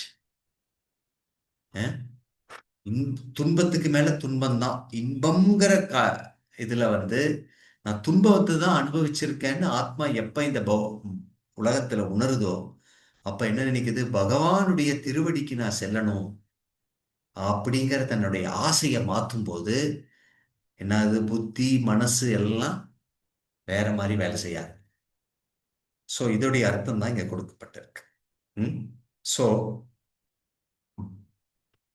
பகவான் வந்து கடைசியில அஹ், ஆன்மீக புத்தியால் மனதை உறுதிப்படுத்தி பகவானுக்கு சேவை செய்வதை பற்றி இங்க கொடுத்திருக்காரு. இந்த ஸ்லோகத்துல வந்து கடைசியில அவர் வந்து இதை பத்தி சொல்றார். ஏவம் புத்தே பரம் புத்வா சம்ஸ்தப்யாத்மானம் ஆத்மனா ஜஹி சத்ரும் மகாபாஹோ காமரூபம் ராசதம். இவ்வாறாக ஜடப்புலன்கள், மனம், புத்தி ஆகியவற்றை உயர்ந்தவனாக தன்னை உணர்ந்து பலம் பொருந்திய புயங்களை உடைய அர்ஜுனா, தெளிவான ஆன்மீக புத்தியினால், கிருஷ்ண உணர்வினால், இந்த பகவத்கீதையுடைய கட்டளைகள் மூலமாக மனதை உறுதிப்படுத்தி காமம் எனப்படும் திருப்திப்படுத்த முடியாத எதிரியை ஆன்மீக பலத்தினால் வெற்றி கொள்ள வேண்டும். இங்க ஆக்சுவலா வந்து அர்ஜுனர் வந்து ஒரு கேள்வி கேட்கிறார். இங்க கிருஷ்ணர் வந்து அது முடிவா கொடுக்கிறாரு. ஆனா ஆஹ், கிருஷ்ணர் அர்ஜுனர் வந்து இன்னொரு கேள்வி கேட்கிறார். கிருஷ்ணா, நம்ம இப்ப வந்து சரியாக செய்யறது, அஹ், தவறாக செய்யறது, இதை பத்தி எல்லாம் நீங்க வந்து பாவம், புண்ணியம் இதை பற்றி எல்லாம் சொல்லி கொடுத்தீங்க. இப்போ ஒரு கேள்வி எனக்கு இருக்கு. ம். என்ன கேள்வினா, சில சமயத்துல எனக்கு வந்து இது தவறுன்னு தெரியும்.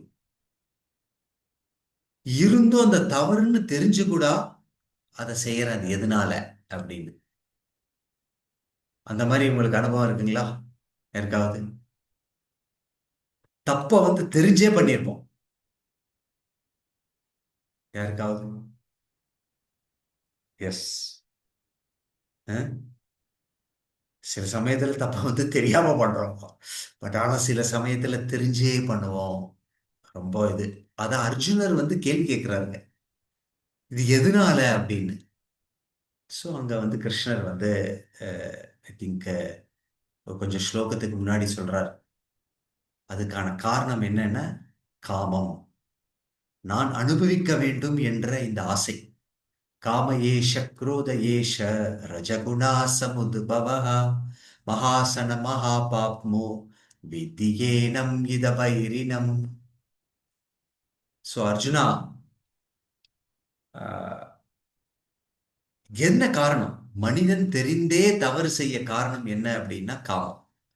ஸோ அதனாலதான் பல டீப் பிலாசபியில நீங்க வந்து போக ஆரம்பிச்சிட்டீங்க அப்படின்னா, நமக்குள்ளேயே நமக்கு வந்து ஒரு எதிரி இருக்காங்க. நம்ம சில சமயத்துல நம்ம கை காட்டுறோம் இல்லையா இப்படி. ம்? நம்ம வந்து ஒரு ஒரு விரலை காமிச்சு நீ அப்படின்னு. அதனால சில இடத்துல சில பேர்லாம் சொல்லுவாங்க, நீ ஒரு கை நீ இன்னொருத்தரை காட்டுற, ஆனா அந்த மூணு விரல் வந்து உன்னை உன்னை நோக்கி இருக்குங்கிற மாதிரி. அந்த மாதிரி நம்ம வந்து என்னுடைய எதிரி அப்படின்னு மத்தவங்களை காமிக்கிறோம். ஆனா நம்ம எதிரி உள்ளுக்குள்ளேயே இருக்காங்க. என்னது? மனம். அந்த மனசின் மூலமாக நமக்கு என்னெல்லாம் வருதுங்க? 6 எதிரிகள் இருக்காங்கன்னு கூறப்பட்டிருக்கு. ஆஹ் காம, குரோத, லோப, மோக, மத, மாத்சரியம். ஆங்கிலத்துல வந்து lust, anger, greed, envy, pride, illusion. இதெல்லாம் வந்து எதிரிங்க. ம்? அதுல வந்து ரொம்ப கோரமான எதிரி வந்து கோபம். மத்தவங்க எல்லாம் அவங்களுடைய நண்பர்கள். காமம், பேராசை, பொறாமை, கர்வம், மாயை, இதெல்லாம் வந்து நமக்குள்ளேயே இருக்கு. ஆனா வந்து பகவத்கீதையெல்லாம் படிக்காத வரைக்கும் நம்ம என்ன சொல்லுவோம்? என்கிட்ட ஒண்ணுமே இல்லை, நான் சிறந்தவன், நான் செய்யறதெல்லாம் கரெக்டு, இப்படியே நம்ம வந்து நம்மளை நாம் ஏமாத்தி கொண்டிருக்கோம். ம்? பகவத்கீதையை படித்து ஆன்மீக வழிக்கு வரும்போதுதான் இதை பற்றியான விஷயங்கள்லாம் நமக்கு தெரியுதுங்க. ம்? ஸோ அதனால இத்தனை நாள் நம்ம வந்து நமக்காக வாழ்ந்துட்டோம். என்னுடைய திட்டம், என்னுடைய செயல், என்னுடைய ஆசை, என்னுடையது. இப்போ பகவத்கீதையை படிச்சதுக்கு அப்புறம் இதை என்னுடையதுங்கிறத மாத்தணும். எப்படி? பகவானுக்காக, எனக்காக இல்லாம பகவானுக்காக. சோ அப்ப இதோடைய செயல்முறை பயன்பாடு இதுதான். பகவானின் திருப்திக்காக செயலாற்ற வேண்டும். ம்? சோ வேதங்கள்ல வந்து பல கதைகள் இதெல்லாம் இருக்கு. புராணங்கள்ல வந்து இதை புரிஞ்சுக்கிற மாதிரி கதைகள் கொடுத்துருக்கு. நம்ம வாழ்க்கையை வந்து பகவானை திருப்திப்படுத்துவதற்கும் அவரை சந்தோஷப்படுத்துவதற்கும் நம்ம வாழணும். ஸோ அதனால குடும்பத்தில் இருக்கிறவங்க எல்லாருமே அந்த ஒரு உள்நோக்கில் இருக்கணும். அது இல்லாத இருக்கும் போதுதான் நமக்கு என்ன, இந்த போர், நமக்கு தேவையில்லாத மிஸ் அண்டர்ஸ்டாண்டிங், கான்ஃப்ளிக்ட், இதெல்லாம் வந்து விரிசல், அஹ், நம்மளுடைய உறவுல வந்து விரிசல், இதெல்லாம் எதனால வருது அப்படின்னா நம்மளுடைய செல்ஃப் இன்ட்ரெஸ்ட், தன்னலமான ஒரு வாழ்க்கை நலம். ஸோ ஒரு சின்ன உதாரணம் கொடுத்துருக்குங்க. இது வந்து 4வது காண்டமான பாகவதத்துல கொடுத்துருக்கு. யதா தரூர் மூல நிச்சனேன யத்ருப்தியந்தி தத் ஸ்கந்த புஜோபகஷः பிராண உபாகர யதேந்திரியாணம் சர்வாகாரணம் அச்சுதேஜ்யா. கிருஷ்ணர் சொல்றாரு, எப்படி ஒரு மரத்தோட வேர்ல தண்ணி ஊத்துறது தான் புத்திசாலித்தனம்.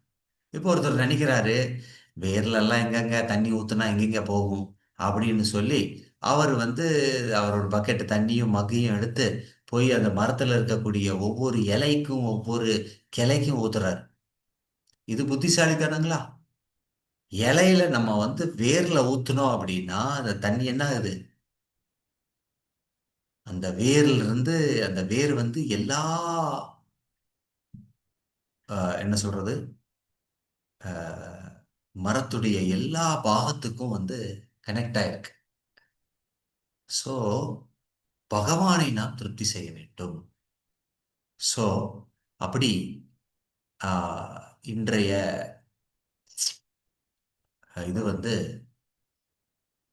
பக்தில வந்து பகவானுக்கு ஆத்மாவுடைய கடமைகள் என்ன அப்படின்னு ஃபர்ஸ்ட் வந்து புலன்களை நான் கட்டுப்படுத்த வேண்டும். அப்புறம் வந்து மனசுல வந்து நாம ஜெபம் செய்யணும். ஹரே கிருஷ்ணா கிருஷ்ண கிருஷ்ண ஹரே ஹரே, ஹரே ராம ராம ராம ஹரே ஹரே. பகவத்கீதை வாசிக்கணும். எதுக்காக? இப்ப நம்ம வந்து பார்த்தோம். என்னது? ஆத்மா,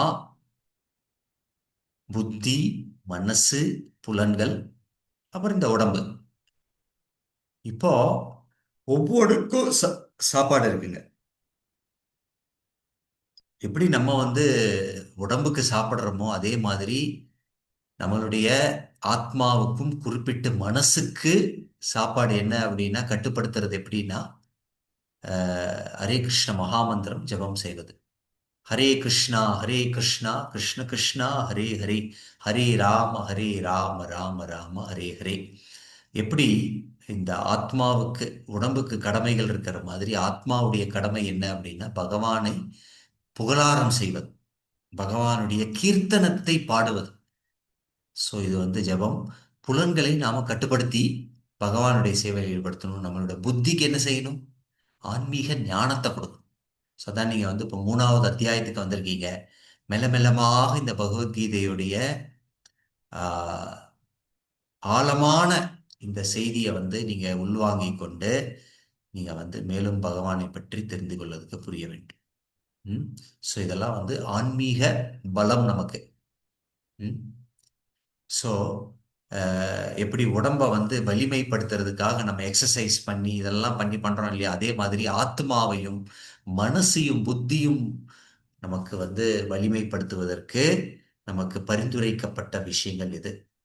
ஸோ அதனால நாங்க வந்து அஹ், எல்லாருக்கும் இந்த உங்களுக்கு வந்து அஹ், உதவி செய்கிறதுக்காக காலையில ம், காலையில வந்து 4:30 மணியிலிருந்து 6:30 மணி வரைக்கும் பக்தர்கள்லாம் ஒன்று கூறி நாங்கள் ஜெபம் செய்கிறோம். அதோடைய லிங்க்கும் உங்களுக்கு வந்துடும்.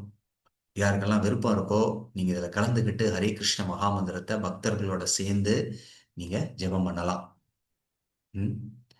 ஸோ இப்படி ஆத்மாவுடைய ம், கடமைகளை பற்றி நம்ம இன்னைக்கு வந்து கர்மயோகா அப்படிங்கிற தலைப்பில் கிருஷ்ணர் படிப்படியாக நமக்கு இதெல்லாம் சொல்லி கொடுத்துருக்காரு. ஸோ இப்படி ஆஹ், பல விஷயங்கள் இன்னும் விவரமாக கொடுத்துருக்கு. பட் நமக்கு நேரம் இல்லாத காரணத்தினால கிருஷ்ணர் இன்னொன்று கூட சொல்றாரு. இதை நான் வந்து இந்த ரத்தன சுருக்கம் போறதுக்கு முன்னாடி ஆஹ், என்ன சொல்றாரு அப்படின்னா, அர்ஜுனா நீ சண்டை போடல அப்படின்னா தப்பான உதாரணம் ஆயிருவ அப்படிங்கிறார். இந்த உலகத்துல வந்து எல்லாருமே ஒரு பெரிய ஆஹ், ஒரு நபரை பார்த்து ஒரு உதாரணமா எடுத்துக்கிறாங்க. நீ ஒரு சத்திரியனா இருந்து நீ சண்டை போடல அப்படின்னா நீ ஒரு தப்பான உதவியாயிரு. இப்படி ஒரு பெரிய ராஜா ஜனக மகாராஜரை பற்றி பகவத்கீதையில கிருஷ்ணர் வந்து அர்ஜுனருக்கு சொல்றார். ஜனகர் போன்ற அரசர்கள் அவர்களுடைய கடமைகளை ரொம்ப நுட்பமாக செய்து வெற்றி அடைந்தார்கள் அப்படின்னு சொல்லி கிருஷ்ணர் சொல்றார். சோ யாரெல்லாம் ஆசிரியராக பொறுப்பான பதவியில சமுதாயத்தில் உள்ளார்களோ அவங்க வந்து எடுத்து உதாரணமா இருக்கணும். ஆஹ் இப்ப வந்து ஒரு ஆசிரியர் இருக்காரு. அவரே வந்து புகை குடிக்கிறாரு, அவர் வந்து மது அருந்துறாரு அப்படின்னா மாணவர்களுக்கு அவர் எப்படி ஒரு உதாரணமா இருப்பாரு? அவரே பண்றாரு, நானும் பண்ணலாம் இல்லையா? சோ அப்படி கிருஷ்ணர் வந்து இன்னொன்னு சொல்றார். யத்யத் ஆச்சரதி ஸ்ரேஷ்ட தத்தத் எவதரோ ஜனக சயத் பிரமாணம் குருதே லோகஸ்தத் அனுவர்த்ததே. நீ வந்து இப்படி நான் சண்டை போட மாட்டேன்னு நினைச்சேன்னா நீ வந்து ஒரு தப்பான உதாரணத்தை வைக்கிற அப்படின்னு சொல்லி கிருஷ்ணர் வந்து இன்னொரு பாடத்துல அது சொல்றார். சரிங்களா? ஸோ அப்படி இந்த 3வது அத்தியாயத்துடைய முடிவுக்கு நம்ம வந்தோம். ஸோ கிருஷ்ணர் வந்து துறவை பத்தி விளக்கம் கொடுத்து யோகத்தின் நிலைகளை பற்றி கொடுக்கிறாரு. அதுல சகாம யோகமும் நிஷ்காம கர்ம யோகத்திலையும் வந்து முடிச்சு கடைசியில எப்படி ஒருத்தர் வந்து உதாரணமாக வாழ வேண்டும், சுய ஒழுக்கத்துடன் வாழ வேண்டும்னு சொல்லி கடைசியில ஆன்மீக வாழ்க்கையில் பெரும் பெரும் சவாலாக இருக்கக்கூடிய காம இச்சைகளை எப்படி கட்டுப்படுத்த வேண்டும், மனசு புத்தி புலன்கள் இது எல்லாத்தையும் சீராக ஒருவன் எப்படி செயல்படுத்த வேண்டும்னு சொல்லி அர்ஜுனருக்கு கேட்ட கேள்விக்கு பதில் சொல்லி கிருஷ்ணன் முடிக்கிறார். சரிங்களா? So we have 8:31. Will stop here. Hare Krishna Krishna Krishna Hare Hare, Hare Rama Hare Rama Rama Rama Hare Hare, Hare Krishna. So நம்மளுடைய 3வது நாள் இதை வந்து நம்ம இதோட நிறுத்திக்கும். ஹரே கிருஷ்ணா. ஓகே. ஸோ இன்றைய சாராம்சமாக நம்ம வந்து 3வது அத்தியாயத்தில் கடமைகள் எப்படி செய்ய வேண்டும், அதுலேயும் எத்தனை விதமான கடமைகள், உடம்பு ரீதியான கடமைகள், ஆத்மா ரீதியான கடமைகள், கடைசியில் வந்து நம்மளை வந்து எப்படி பகவான் கிருஷ்ணருடன் தொடர்பு கொள்ள வேண்டும் அப்படிங்கிறது நாம சங்கீர்த்தனை பற்றி நம்ம பேசுவோம். ஸோ இணையிலிருந்தே நீங்கள் ஜெபம் பண்ண ஆரம்பிக்கலாம். இந்த ஹரே கிருஷ்ண மகாமந்திரம் சில பேர்லாம் கோயிலுக்கு வந்திருக்கீங்க. நம்ம கோயிலில் முன்னாடி ஹரிநாம மண்டபம்னு இருக்கும், பார்த்துருக்கீங்களா? 108 கற்களோட ரொம்ப பேர் பண்ணியிருக்கீங்க.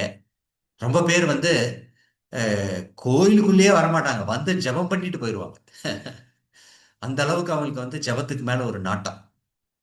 ஸோ நீங்க வந்து இன்னையிலிருந்தே ஆரம்பிச்சிடலாம் இந்த ஹரே கிருஷ்ண மந்திரம். அதை வந்து நீங்க நான் கோயிலுக்கு வரும்போது நீங்க ஜெபமாலை 108 மாலை இது உள்ள இது பண்ணும். ஸோ அதனால நீங்கள் அதை பண்ணிக்கலாம். ஆமாங்க, நாங்கள் அந்த லிங்க் அனுப்பிச்சோம். காலை நிகழ்ச்சியில் நடந்து கொண்டு இருக்கக்கூடிய அந்த நிகழ்ச்சியில் நீங்கள் கலந்து கொள்ளலாம். இன்னைக்கு அதையும் நாங்கள் அனுப்பிச்சுட்றோம். யாருக்கெல்லாம் விருப்பம் இருக்கோ, இது வந்து எல்லாரும் சேரணும்னு கிடையாது. பட் நீங்கள் வந்து அதிகாலையில் நீங்கள் எந்திரிச்சு பக்தர்களோட ஒன்றா சேர்ந்து இதே மாதிரி ஜூம் ஆப்பில் நீங்கள் ஜெபம் பண்ணலாம். ஓகே. ஹரே கிருஷ்ணா. இப்பொழுது நம் கேள்வி நேரத்தை நாம் தொடங்குவோம். ஹரே கிருஷ்ணா.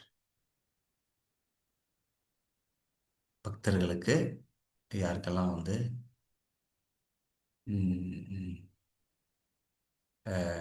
கேள்விகள் இருக்கோ நீங்கள் கேட்கலாம். நீங்கள் வந்து கை தூக்கலாம், அன்மியூட் பண்ணி யூ கேன் ஆஸ்க்.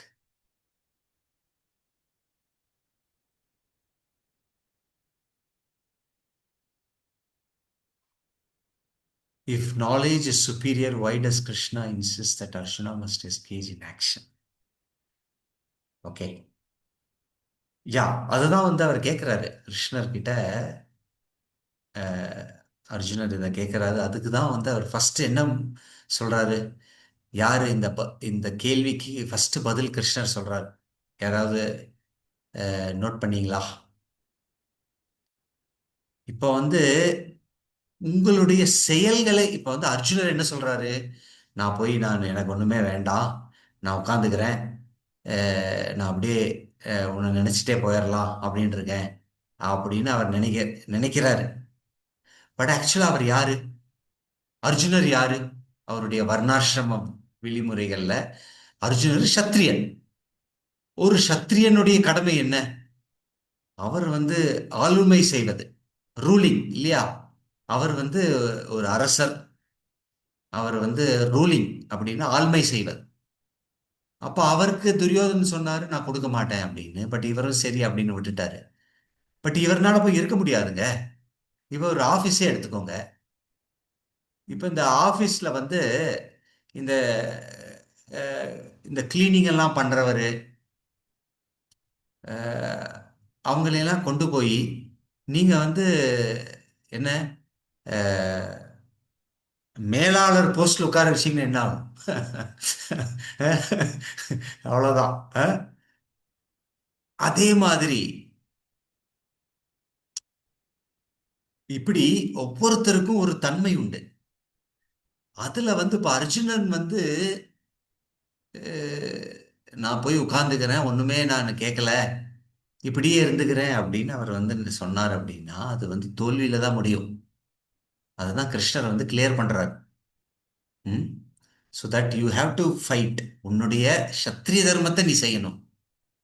அவர் வந்து பிராமணனை போல நான் வந்து எல்லாத்தையும் விட்டுட்டு இருக்கேன் அப்படின்னா அது தோல்வியில தான் போகும்னு சொல்லி கிருஷ்ணர் வந்து அந்த இதை கொடுக்குறாரு. யா, ரவிச்சந்திரன் பிரபு நீங்க சொல்லுங்க. நீங்க தான் கேள்வியை கேட்டிருந்தீங்க. Maybe you want to specifically ask something. Hare Krishna Prabhu, Hare Krishna. Yes. இல்ல ஆக்சுவலி என்னோட மைக் அப்போ ஆன் பண்ண முடியல என்னால. Sorry, the reaction simple. That's why I sent the message in the chat box. Sorry. Hare Krishna Prabhu. Prabhu, அதே மாதிரி நேத்து ஒரு வினா வினாத்தாள் வந்திருந்துச்சு இல்லையா? அதுல போரிடும் கடமையிலிருந்து தவறினால் என்ன நடக்கும் என்று பகவான் கூறுகிறார் அப்படின்னு ஒரு கேள்வி.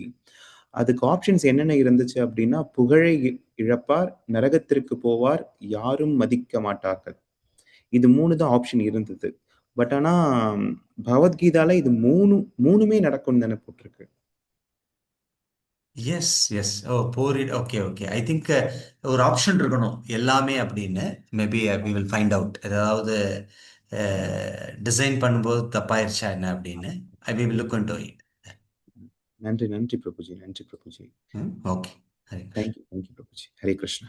ஐ திங்க் நீங்க கேட்ட கேள்விக்கு பதில் கிடைச்சது இல்லையா? இஃப் கண்டிப்பா, நாலேஜ் கண்டிப்பா இஸ். கிடைச்சது பிரபுஜி. எஸ். கண்டிப்பா. பேசிக்கலி ஆன்மீகம் என்னாலும்னு எல்லாருக்கும் ஒரு தப்பான அபிப்பிராயம். ம். என்னது? ஆஹ், எல்லாத்தையும் விட்டுட்டு உட்கார்ந்துக்கணும் அப்படின்னு. Actually that is not correct. உங்களுடைய மனோபாவத்துக்கு தகுந்தாற் போல உங்களுடைய சேவையை அந்த நாட்டத்துல செய்யணும் நீங்க. அதுதான் important. That is the whole crux of your அந்த கொஸ்டின். நாட்டமும் துறவும் ஒண்ணாயிடுமா? நாட் இல்ல. ம், இல்ல, பட் நீங்க நாட்டத்துல செயல்படுறீங்க.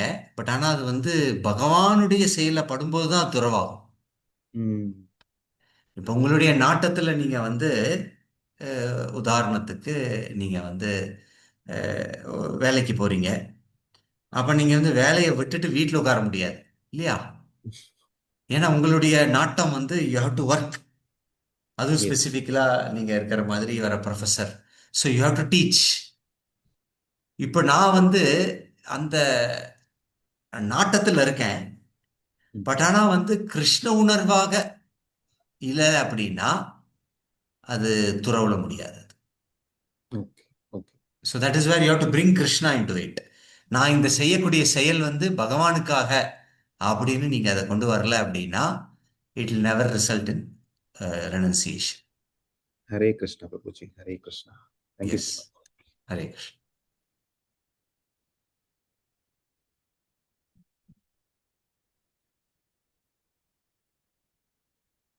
வேறு யாராவது கேள்வி?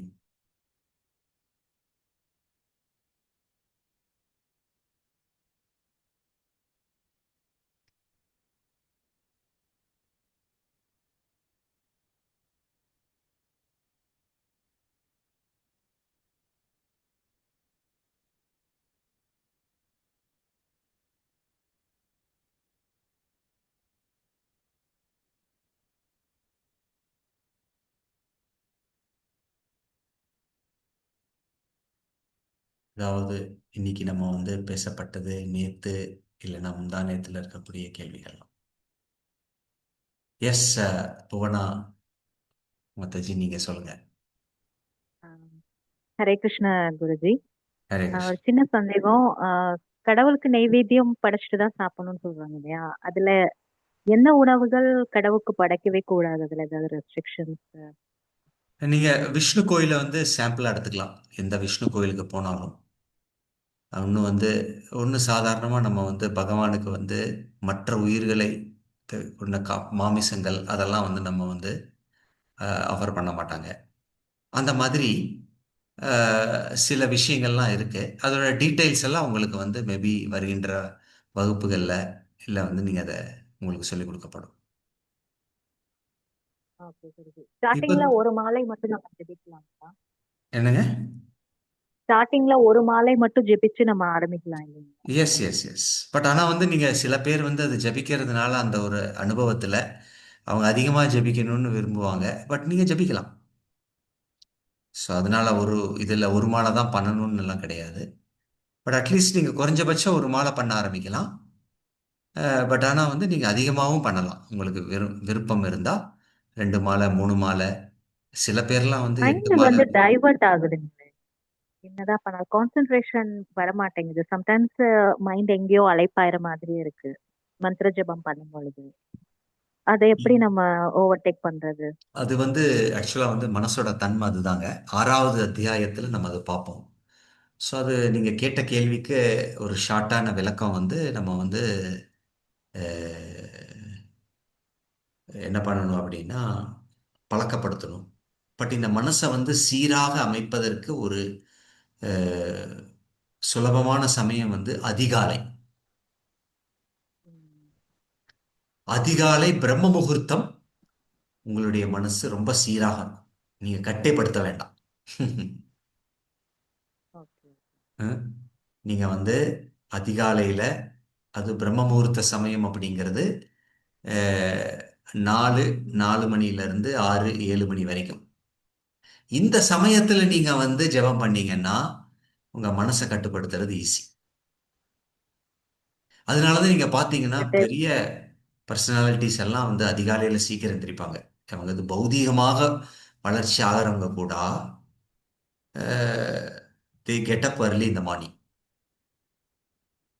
அது கரெக்ட் தான். இப்ப நான் யோகா, அக்குபங்க்சர் இதெல்லாம் பண்ணிட்டு இருக்கேன் குருஜி. காலையில யோகாசனம்ஸ் இதெல்லாம் பண்ண வேண்டியது இருக்கு. அதனால காலையில பண்ண முடியல ஜெபம் பண்றது. Yeah you can just spend for 5 minutes அந்த மாதிரி. ம். நீங்க ஜெபம் யோகா பண்றதுக்கு முன்னாடி ஒரு 5 நிமிஷம் 5 மாலை ஒரு மாலை ஜெபம் பண்ணிட்டு நீங்க யோகாவை தொடரும். ஓகே குருஜி. இந்த கிருஷ்ண பக்தி ஃபாலோ பண்ணும் பொழுது நிறைய தடைகள் வருது. அதாவது சொசைட்டி வந்து நம்மள வேற மாதிரி டிஃப்ரெண்டா பாக்குறாங்க. அது ஏன்னா நம்ம இது வரைக்கும் அந்த மாதிரி இல்ல.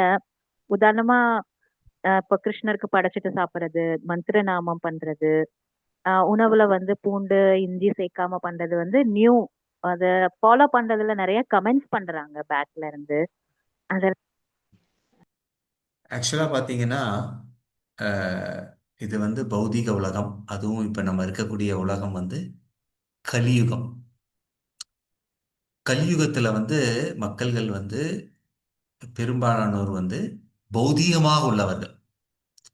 இப்ப பெற்றோர்கள் எல்லாம் இருக்காங்க. இப்ப ஒரு குழந்தை அவங்களோட பையன் வந்து கோயிலுக்கு போய் நல்லவனா ஆகிறான் அப்படின்னா பயப்படுறாங்க போலாம். இதே அவன் பையன் வந்து மற்ற விஷயங்கள் எல்லாம் செய்றாரு அப்படின்னா அவங்க வந்து ஓகே பையன் சரியா இருக்கான். இப்படிதான் இருக்கு இப்ப இருக்கக்கூடிய நிலைமை. சோ என்ன பண்றது? அந்த காலத்துல வந்து 99% இறை உணர்வு உள்ளவர்கள். 1%, ஒரு புள்ளி சதவீதத்தில் இருக்கக்கூடிய இறை உணர்வு இல்லாதவர்கள். எது? சத்தியுகத்துல. சத்தியுகத்துல 100% இறை உணர்வு உள்ளவர்கள். பட் ஆனா கலியுகத்துல என்ன சொல்றதுங்க? கலியுகத்துல ஆப்போசிட். எப்படி? 99.99 பேரும் இறை உணர்வு இல்லாதவர்கள். என்ன அப்படி சொல்றீங்க? எல்லாரும் கோயிலுக்கு போய் பண்றாங்க இல்லையா? கோயிலுக்கு வந்து பகவானை வந்து நமக்காக யூஸ் பண்ணிக்கிறாங்க. அவ்வளவுதான். பட் ஆனா கோயிலுக்கு போனாலும் அவங்க வந்து உண்மையா பகவான் என்ன சொல்றாரு, பகவான் என்ன கேட்கிறாருங்கிறது அவங்களுக்கு முக்கியம் இல்லை. ஸோ உண்மையான இறை உணர்வுங்கிறது வந்து கலியுகத்துல ரொம்ப கம்மிதான். ஸோ அதனாலதான் வந்து நம்ம வந்து இந்த மாதிரி எண்ணங்கள் உள்ள பக்தர்களோட அதிகமாக தொடர்பு வைத்துக் கொள்ள வேண்டும். அப்ப நமக்கு வந்து ஒரு ஸ்ட்ரென்த் கிடைக்கும். நீங்க இப்படி இந்த ஆன்மீகத்துல முன்னேறும் போது இந்த மாதிரி உங்களுக்கு வந்து அஹ், பக்தர்கள் உள்ள சங்கத்துல நீங்க வந்து கலந்துக்கிட்டீங்கன்னா உங்களுக்கு இந்த மாதிரி ஒரு டிஸ்கரேஜ்மெண்ட் உங்களுக்கு இருக்காது. ஓகே. ஹரே கிருஷ்ணா.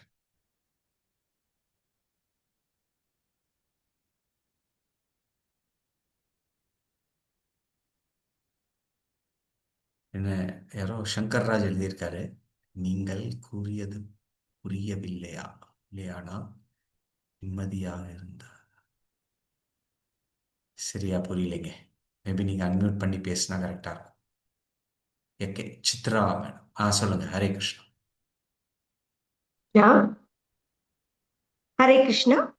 சொல்லுங்க சரி, ஹரே கிருஷ்ணா. இப்போ முதல் அத்தியாயத்தை கேள்வி பதில்லைங்க. ஆஹ், உங்கள் உறவினர்களை நீங்கள் கொல்ல நேர்ந்தால் நீங்க கொல்லுவீங்களான்னு ஒரு கேள்வி இருந்துச்சு. அதுக்கு ஒரு பதில் ஆமா, அதுக்கு ஒதுங்கி விடுவேன் அந்த மாதிரி ஒரு 2 3 இருந்துச்சு. அதுக்கு நீ என்ன மாதிரி பதில் நல்லா இருக்கும்னு நீங்க நினைக்கிறீங்க? ஏன்னா அதுக்கப்புறம் பதில் பத்தி ஒண்ணுமே வர்றதில்ல, அதனால கேக்குறேன். ஸோ இங்க வந்து பிசிக்கல் வந்து தர்ம யுத்தத்துல இருக்கோம் நம்ம. தர்ம யுத்தம் வந்து அர்ஜுனர் செய்றாரு. அது வந்து எதுக்காக அந்த மாதிரி கேட்கப்பட்டது அப்படின்னா, அர்ஜுனர் ஏன் அந்த மாதிரி ஆனாரு அதுக்காக. நம்ம வந்து நமக்கும் அந்த மாதிரி ஒரு உறவினர் இருந்தாருன்னா நம்ம என்ன பண்ணுவோம், ஐயோ அப்படி செய்ய மாட்டோம். அர்ஜுனுக்கு அந்த மாதிரி தான் ஆச்சு. பட்டு ஆக்சுவலா வந்து எப்படி செயல்படணுங்கிறத பகவத்கீதை தெரிஞ்சதுன்னா நீங்க கரெக்டா புரிஞ்சுக்கிட்டு செயல்படலாம் அப்படின்னு சொல்றதுக்கு தான் அது. சரிங்களா? ம். ஹரே கிருஷ்ணா. ஹரே ஓகே, கிருஷ்ணா. ஹரே கிருஷ்ணா. அடுத்தது கண்டி ராஜா பிரபு, சொல்லுங்க.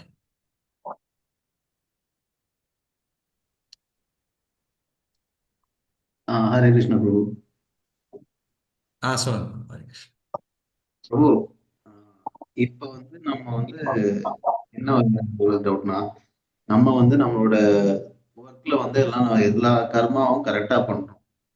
அப்படி பண்ணும்போது சம்டைம்ஸ் பாத்தீங்களா, நம்ம ஒர்க்கோடத வந்து கர்மா என்ன சொல்லணும்னா, நம்மளோட டிவோஷனல் பண்றதாவோ இல்ல நம்ம ஒர்க்ல இது பண்ணும்போது சம்டைம்ஸ் பாத்தீங்கன்னா நம்மளோட டிஸ்கரேஜ் பண்ற மாதிரி சொல்லுவாங்க இல்லைங்களா? நீங்க என்ன பண்ணுங்க பிரபு, உங்க வீடியோ வேணா ஆஃப் பண்ணிக்கோங்க, பிரேக் ஆகுது. ஓகே. ஐயா இப்போ சொல்லுங்க. சம்டைம்ஸ் பாத்தீங்கன்னா நம்ம ஈவன் டிவோஷன் நம்ம காட் ப்ரே பண்றதே பாத்தீங்கன்னா டிஸ்கரேஜ் பண்ணுவாங்க. சம்டைம்ஸ் பாத்தீங்கன்னா அந்த டிவோஷனாவே டிவோட்டிஸா இல்லாதவங்க பாத்தீங்கன்னா ஹாப்பியா இருப்பாங்க. அவங்க வந்து ஹையர் பொசிஷன்ஸ் போவாங்க. ஸோ அப்படி இருக்கும்போது ஒரு டிவோட்டி ஏன் அவ்வளவு கஷ்டம் வருது? ஓகே, ஸோ ஐ திங்க் அவங்க போன மேடம் அப்படிதான் கேட்டாங்க. இப்போ வந்து ஏன் நம்ம பக்தியில போகும்போது நமக்கு வந்து பிரச்சனைகள் தீர்ற மாதிரி தோன்றுது, கடைசியில் என்ன ஆகுது, ஏன் வந்து அதிக பிரச்சனைகள் வருது? இது வந்து இதுக்கு காரணம் என்ன அப்படின்னா, இது ஒரு பெரிய விளக்கம்லாம் இருக்கு. பட் ஷார்ட்டா சாஸ்திரங்கள் என்ன சொல்லுது அப்படின்னா, ஆஹ், இது வந்து பரீட்சை மாதிரிங்க. இப்போ நீங்க டாக்டர் ஆகணும், இன்ஜினியர் ஆகணும்னா, இப்போ நீட்டுக்கெல்லாம் வந்து இன்னைக்கு நாங்கள் தங்குற இடத்துல ஒரு பொண்ணு வந்து 10வது படிக்கிறா அப்படி. ஸோ நான் சொன்னேன், ஏன் வந்து ரொம்ப சீக்கிரமாக போயிட்டு ரொம்ப லேட்டாக வர்ற அப்படின்னு. இல்லை 10வது படிக்கிறோம் ப்ளஸ் நீட்டுக்கு ப்ரிப்பேர் பண்ணிட்டு இருக்கேன் அப்படின்னு. இல்லையா? அப்போ அப்போ ஒருத்தர் டாக்டர் ஆகுறாரு அப்படின்னா அது ஆகுறதுக்கு முன்னாடி என்னெல்லாம், இல்லையா? இங்க யாராவது டாக்டர் இருக்காங்களா தெரியல. Is there any doctor? I don't know. So it is so much of struggle, இல்லைங்களா? அப்போ ஒருத்தர் டாக்டரா கடைசியில் ஆறாங்க அப்படின்னா எத்தனையோ பரீட்சைகள் கொடுக்கப்பட்டு எத்தனையோ அவங்களுக்கு வந்து டெஸ்ட் எல்லாம் பண்ணி அப்புறம் தான் அவங்க வந்து வெளியில வர்றாங்க. ஸோ அந்த மாதிரி பகவான் கிருஷ்ணரும் பக்திக்கு ஒருத்தர் வர்றாங்க அப்படின்னா அவங்களுக்கு பல பரீட்சைகள்லாம் கொடுத்து அவங்களை நல்ல ஒரு பக்தரா ஆக்கணுங்கிறது தான் அவருடைய இது. இது வந்து நீங்க எப்படி எடுத்துக்கணும் அப்படின்னா, இப்போ பெற்றோர்கள் இருக்காங்க. இந்த பெற்றோர்கள் வந்து குழந்தைகளை வந்து கண்டிக்கிறாங்கன்னு வைங்க, அடிக்கிறாங்க, ஏன் இப்படி பண்ண அப்படின்னு. அப்ப அந்த குழந்தை நினைக்கும், ஏன் வந்து எங்க அப்பா அம்மா என்ன அடிக்கிறாங்க அப்படின்னு தான் குழந்தை நினைக்கும். கரெக்டா? பட் ஆனா புத்திசாலியான குழந்தையா இருந்ததுன்னு என்ன நினைக்கும், நான் தப்பு பண்ணேன் அதனால அடிக்கிறாங்க, ஸோ தட் நான் திரும்பி தப்பு பண்ணாம இருக்கும். இல்லையா? இது புத்திசாலித்தனமான குழந்தை புரிஞ்சுக்கும். பட் எல்லாருமே புத்திசாலியா இருப்பாங்களா? அத மாதிரி பக்தியில வரும்போது சில தடங்கள் எல்லாம் கொடுத்து பகவான் நம்மளை வந்து சீரமைப்பாக செய்யறதுக்காக கொண்டு வருவார். பட் அது வந்து புரியாது ஆரம்ப நிலையில. பட் ஒரு பக்தனுடைய உணர்வு என்னன்னா, எல்லாமே பகவான் என்னுடைய நன்மைக்காக செய்கிறார் அப்படின்ற உள்ளுணர்வுல எடுத்துட்டு நம்ம வந்து பக்தியில போகணும்.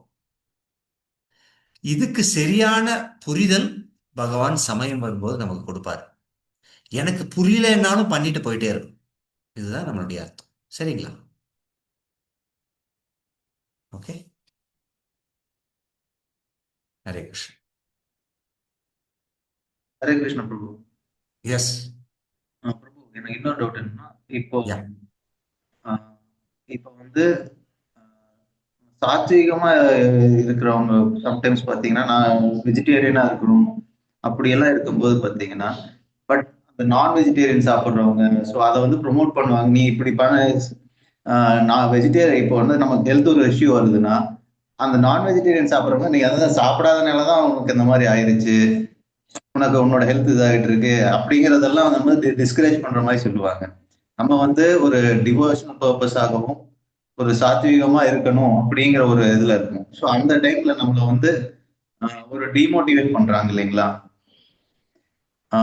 அதே மாதிரி பாத்தீங்கன்னா அந்த நெகட் அப்படியே அந்த இன்னொன்னு என்னன்னா, அந்த சாத்விக அந்த டிவோஷனா இல்லாம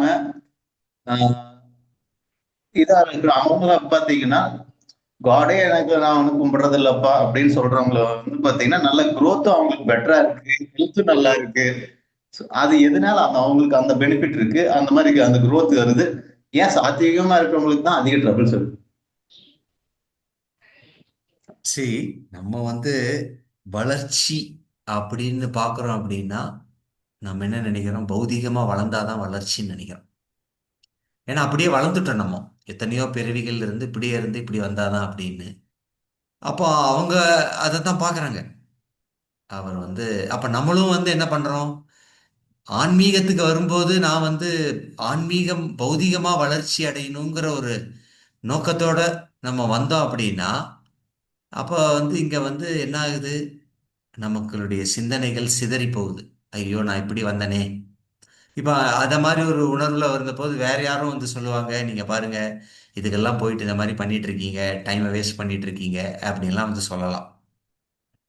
அப்போ இதெல்லாம் வந்து ஒரு பரீட்சை தான் உங்களுக்கு. அவங்க வந்து நீங்க சொல்ற மாதிரி நீங்க வந்து இப்போ இது சாப்பிட்றது இல்லை அதனாலதான் பலவீனமாயிட்டீங்க, இதுலயே போயிருவீங்க, இப்படி எல்லாம் வந்து பயப்படுத்தி ஏதோ சொல்லுவாங்க. பட் அதெல்லாம் நம்ம பொருட்படுத்தக்கூடாது. நம்ம புத்திக்கு எது கரெக்டுன்னு தோணுது, நம்ம வந்து சாஸ்திரங்களை படிச்சு நமக்கு வந்து சரியானவர்களுடைய சத்சங்கத்துல நம்ம இருந்து போனோம் அப்படின்னா அதை வந்து நம்ம பெருசா பொருட்படுத்திக்க தேவையில்லை. ஏதாவது ஒண்ணு பண்ணி அஹ், ச- கிருஷ்ண சம்பந்தம் இல்லாத இல்லவங்க வந்து நம்மளை ஏதாவது ஒரு அஹ், சொல்லி திசை திருப்புறதுக்கு வந்துட்டே இருப்பாங்க. இப்ப நீங்க அவங்க கிட்ட போய் வந்து எதிராகலாம் பேச தேவையில்லை. இல்ல இல்லைங்க, உங்களுக்கு அது தெரியல அது. அவங்க சொல்றாங்களா ஆமாங்கன்னு கேட்டுக்கிட்டு நம்ம பாட்டி நம்ம வழியை பார்க்கணும், அவ்வளவுதான். That's all. நீங்க ஃபர்ஸ்ட் கன்வின்ஸ் ஆயிருக்கணும். வாழ்க்கையில வந்து ரஜ சாத்வீகமா வாழணும், வேதங்கள்ல இப்படி எல்லாம் கொடுக்கப்பட்டு இருக்கு, இப்படி ஒரு வாழணும் அப்படின்னு சொல்லி நம்ம வந்து உறுதியா இருக்கணும். அப்படி இல்லை அப்படின்னா நமக்கு இந்த மாதிரியான தடைகள்லாம் வரும். Okay, so we don't need to worry. அவங்க என்ன சொல்றாங்களோ சொல்லிட்டு போட்டோம், எனக்கு இது கரெக்டுன்னு தெரியும், நான் வந்து பண்ணிட்டு போயிட்டே இருக்கேன் அப்படிங்கிறது வந்து நம்ம உறுதியா இருக்கணும் நம்மளுடைய செயல்ல. Okay, Hare Krishna. Okay, Hare Krishna. Okay, வேற யாராவது கேள்விகள் இருக்கா? ஓகே, 5 நிமிஷம் இருக்கு.